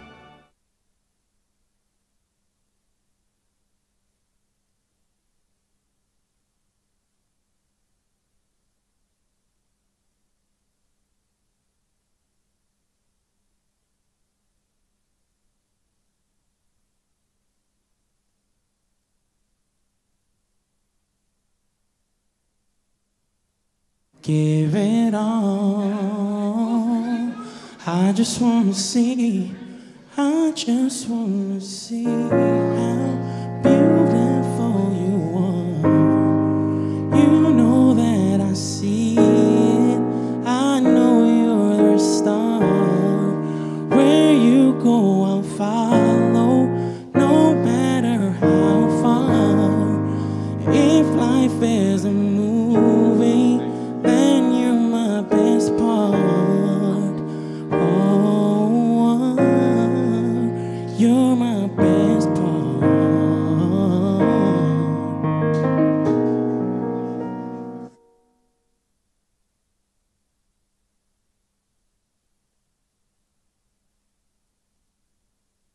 It's my Feel Good Breakfast Show. Welcome back to your Feel Good Breakfast Show. It's Expresso right here on SABC3. Now, with the phenomenon that is presenter search set to kick off on Thursday, May the 10th on SABC3, it's time to take a look at what truly makes a television personality a star. Cue fashion, fashion, and more fashion. Our country's most successful television stars all have one thing in common: some killer style and a distinct persona to match. Now, here to talk us through South Africa's biggest trendsetters. And what separates the famous from the iconic is, of course, program manager for SABC3, Hamilton Ngubo, and Expresso fashion editor, Nick Strelitz. You kill those intros. Thank you, my love. You're a Thank queen. you. You're an think icon that to I me. just came up with them on my own. You're crazy. You're genius. Listen, I want to know, what is it about presenter style that is so important? Well, I think at the end of the day, the best presenters are really brands in themselves, and a lot of that brand building has to do with the clothes they put on their back. So I think the biggest presenters in our country, the most successful certainly, have been able to carve out a very specific and distinct style niche that they've owned entirely their own. So this is like bringing brands to them, it's bringing endorsements, it's bringing brand ambassadorships, and it's really elevating their visibility nationwide. Absolutely. So I know that you and Hamilton have compiled a list of some of the most iconic fashion stars on SABC3. Yes. And these are some of the iconic moments. Let's Do you hit want it. to take us through the list? I'm going to take you through. So first we're going to start with, and of course, the Voxy Vixen, Miss Jeannie D. So Jeannie really owns this sort of style persona as well. I mean, it's always very sexy, covers the curves beautifully. I style her for Afternoon Express, and I know exactly what she likes. But more importantly than that, it's brought this sort of attention she's wanted from brands. She was on Maxim's cover of the Hot 100. She's known distinctly for this very unique style persona, of hers, right? And I just think for her, she just owns her style. She owns whatever she's wearing. You know, I think And that's beautiful. important, absolutely. Next we go with some dude shout out, some Maps Mapanyane, the dapper gentleman. You cannot talk man who fashion. can do no wrong. Do no wrong. Hey, like Maps could wear a brown paper bag and still could. be like, oh. Except when he doesn't text me back, and then I'm like, Maps, that was rude. But you know, he owns this space as well. I mean, when you think iconic gentleman fashion, you only think about Maps in this country. And again, it's all about very simplistic style. The best style is effortless. Effortless, yes. Right? Indeed, look at that ratio. Just pops of color. Just a little pop, but very quite conservative otherwise, but still like looking high And even fashion. this tonal one, the light brown, Don't get me started on beigey. tonal. I love tonal. You're doing tonal. I'm about tonal. You're all tonal. Your middle name. And you're looking amazing. Also. You are looking And amazing. you're doing tonal too. Hey? Am I? No. No, you're okay, not I part look of terrible. this group. Okay, then moving on to, I call her Different South WhatsApp Africa's group. sweetheart, Ayanda Tabete. Oh, yes. Now, Ayanda is the perfect example of mixing sort of high fashion with street edge. So she always looks quite, again, it's about effortless style, but she can go glam in a second. But it's tasteful. That's always tasteful. Right? Yeah. Her at the Met Gala, here in this Gertje Hankatsia iconic dress, which is one of my favorites as well. But for me, that's the middle one. That's my favorite. It's so that's Minimalistic, athleisure, yeah, Shay. just. And that's who she is. I mean, she's got like Pond's endorsements. I mean, she's known as sort of the girl next door, and her fashion really reflects that. Beautiful. Okay, next we go to Basetsana Kumala, who I call the classic culturalist. Yes. So I love about Bussie's style is that she integrates sort of quintessential South African or African wear into some more Western ideas of fashion perfectly. I mean, she's a style queen. She's a goddess. Look at it. She's a goddess. She's a goddess. It's amazing. I just love that one. The one in This yellow. one over here? Yes. And that perfectly personifies what I'm talking about. I mean, she owns that look, Lee. That is entirely her own. And that's also in part why she's been such a success. 100%. And then finally, Last how can we but not talk certainly not about least. the glam goddess, Miss Benang Mateba. The queen Ay, The she queen can bee. do no wrong. She This can do no woman. wrong, but she understands her body. She understands what looks good on her. She goes back and back again to the same designers because they understand her body, like Gertje Hankatsia. Yeah. And even when she's going casual, just chilling in Milan for Fashion Week, it's still got a glam effect. Yeah. It's casual wear, but it's heightened. It's really on that next Her level. cash is our break the bank, hunty. I think she just mastered the art of classiness. Yeah, she she has. always class and elegance is what you can give it Absolutely. to her. And that's who she is. And that's, again, why she's been such a success. And good fashion is all about the messaging we choose to put out to our fans and to the people out there. And they all do this so beautifully. Wonderful. Well, thank you so much, Nick. Thank you so much, Hamilton. You guys did such good work. Thank you. How long did you sit with this list? The men to have everything. A long time. Thank you. Well, there you have it, a style shakedown of our country's most fashionable presenters. Head to our Expresso Show Facebook page to weigh in on the conversation. And speaking of presenters, don't forget to tune in to Presenter Search, which kicks off on Thursday on the 10th of May on SABC3, where exciting talent and fabulous fashion awaits. Well, we are now turning our attention to some family matters, and our parenting expert Nikki Bush joins us in studio as we continue the conversation around how to really protect your kids. Right, now earlier on this morning, we spoke about the need for parents to protect their children against risks and physical harm. Now, we are continuing that conversation right now with our parenting expert, Nikki Bush, this morning. Nikki, welcome back. Thank you once again. So, instilling those protective factors within our children. That is what we're talking about. That is what's so important. Education, what role does that play with regards to making sure that they're able to go and flourish out there without being kind of scared, timid, held back? So school is an interesting one because what happens at school, of course, as parents, we have less ability to influence versus the protective factors we spoke about in the earlier segment. And a child who has a strong interest in school, who is an overall reasonable student, they don't have to be a top academic student, and a child who reads well develops better protective factors because I think there's a confidence factor there. There's an I can factor. I can overcome because I have skills. So school is an important one. And you know, it's really important for every child to have at least one friend at school. And this is not something that we have a direct influence necessarily on because we're not there to make it happen. So can your children develop friendships, friendship circles, and maintain friends? Very important. And with friendship comes feelings. So am I a master of my own emotions, my own feelings? How do I feel about things? Can I communicate how I feel? And what about how we make choices? We need to teach our children how to make the best possible choices for themselves. So choice-making ability. And what about a sense of humor? You know, if we take everything in life too seriously, life becomes jolly serious. Yeah. And we set ourselves up for hurt and being shamed and, you know, all those things. So helping your children to see the light side of life, the ability to see the light side of life is also a good protective factor. And I mean, one way I guess you can do that is to live that out as an adult and have fun and make fun of yourself and then just enjoy your moments around. You know, and we're not all perfect. That's the thing. And we're not going to interact with perfect people either. Everybody has a shadow side and a light side. And we've got to learn to get along with a lot of different kinds of people throughout life. And those kind of coping skills are good protective factors. Yeah. So let's quickly, just to sum up those protective factors, what would your last words of advice be for parents out there so that they can really hone in and focus on that, making sure that they can see and recognize it? So those protective factors really do revolve around the ones we can influence, around family and family relationships, around ability to cope with stress and problem solving and setting goals with your children and giving your children a sense of community that will support them through their life's journey. And then, of course, we've mentioned some of the more difficult ones that we need to address with our children. And I think the message for parents is that we do this in everyday ways, in the car, around the dinner table. When you're with your children, you don't have to have a meeting with them. And you're probably not going to be tackling all of them at once. Yeah. So pick a couple that you're working on at any given time. But it actually is a very natural process. It's not a board meeting where we have a strategy. We're actually just doing this via osmosis.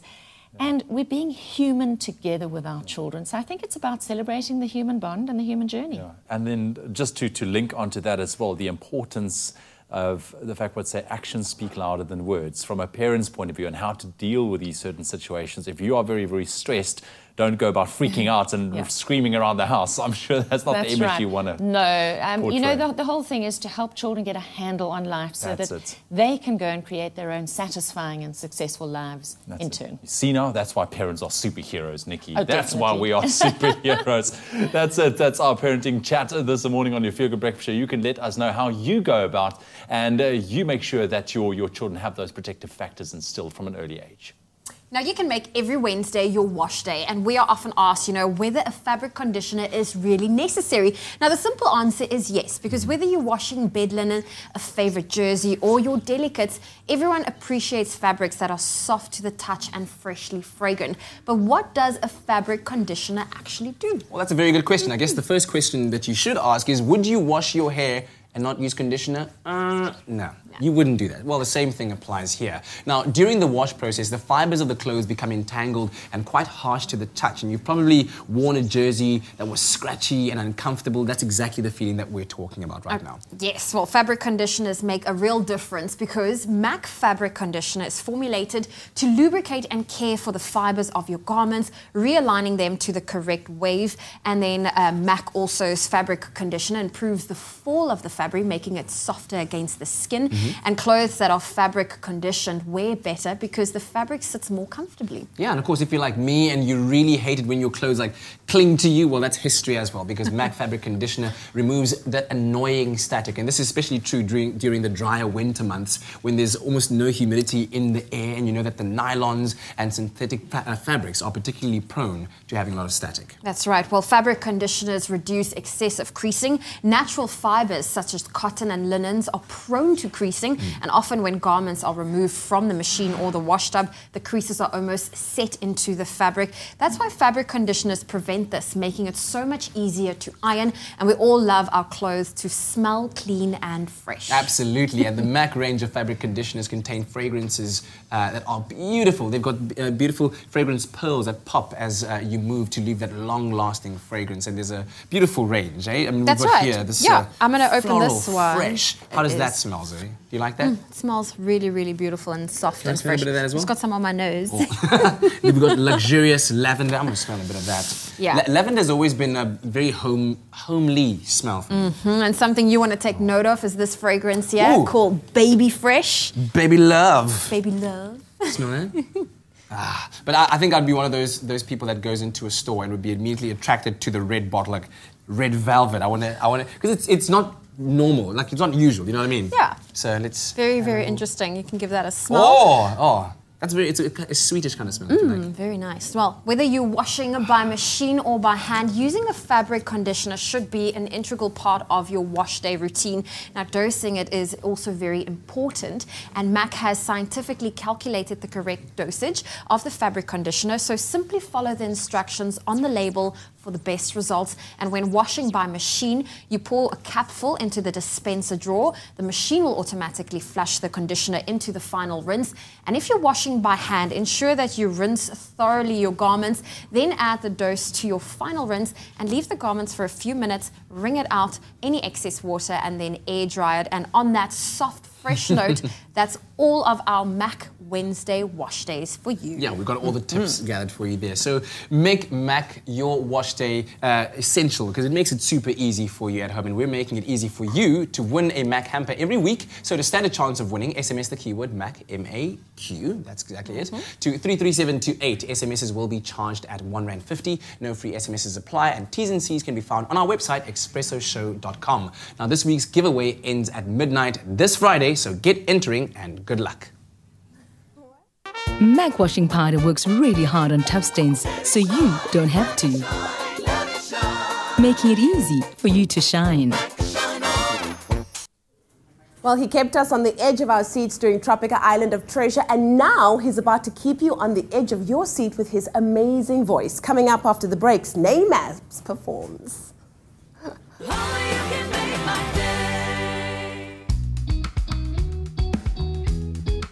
More than a club, more than an appliance brand. Defy.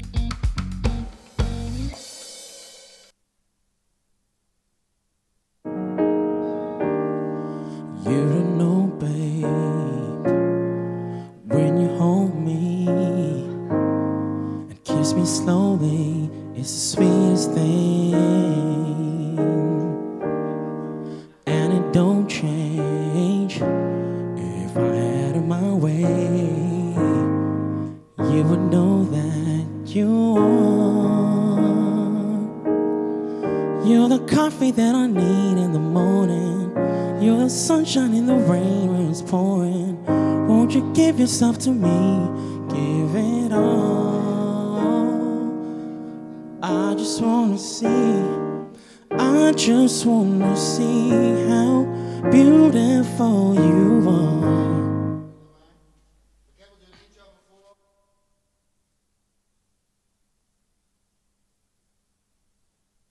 It's my feel-good breakfast show. Welcome back. This is your Feel Good Breakfast Show, Expresso on SABC 3. Hanging out with my man, Naymabs. All of you at home, I'm sure, know him as a very talented actor, but I don't know, how many people out there know that you're also an extraordinarily talented vocalist and musician in terms of your piano playing? Do people know that? Thank you, man. Yeah? There's some people that know. I think my close friends and family know that, but... Because I first got to hear it when we were recording the promos for Tropika Island of Treasure, and you were hanging out the back here, and the piano was plugged in, and you were just going at it, and I was like, hey, Banna, what is going on? So why are you keeping the talent undercover, if I could say that? I'm actually working on a single that I want to release this year. Yeah, so music is definitely coming out. It's about time. I've just been working and cooking my music, so it's about time. That is great news, man. Well, I can't wait for everyone to hear it now. Is this the first official live performance you're doing? I think this on Expresso, yes. This actually is my first live performance. Wow. On Expresso, and I'm excited. We are certainly excited. What are you performing for us? I'm doing a cover by Daniel Caesar, featuring her. It's called Best Part. And then I'll just make it a medley with Drake's Controller. Yes, man! Do all of that. Ladies and gentlemen, name maps. Cool.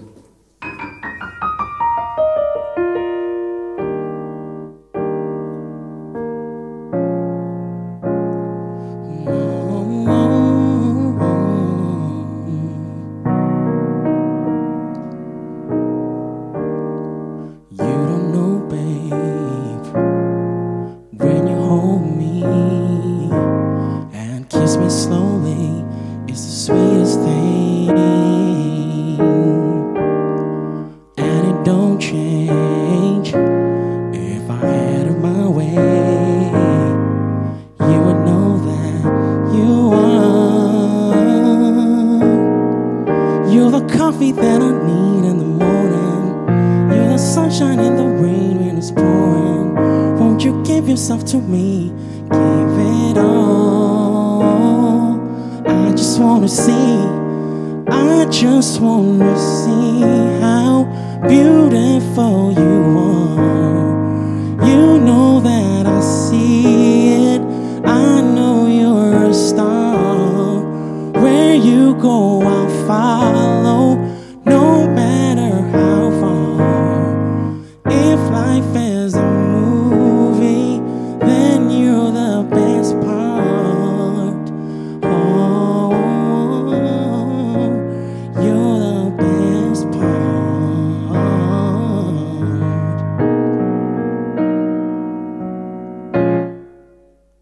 Hey, hey.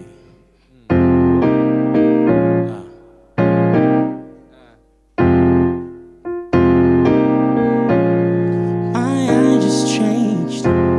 I just closed the front gate. Thank God you came. How many more days should I wait? I made plans for you, and I won't let them fall through. No, hey. I think I'd die for you. I think I'd lie for you. Jodeci cry for you. Do things that you want me to, like controller. If you know what you're drumming, hey. Controller. Let's go again, Jodeci. I think I'd die for you. I think I'd lie for you. Jodeci cry for you. Do things that you want me to, like controller.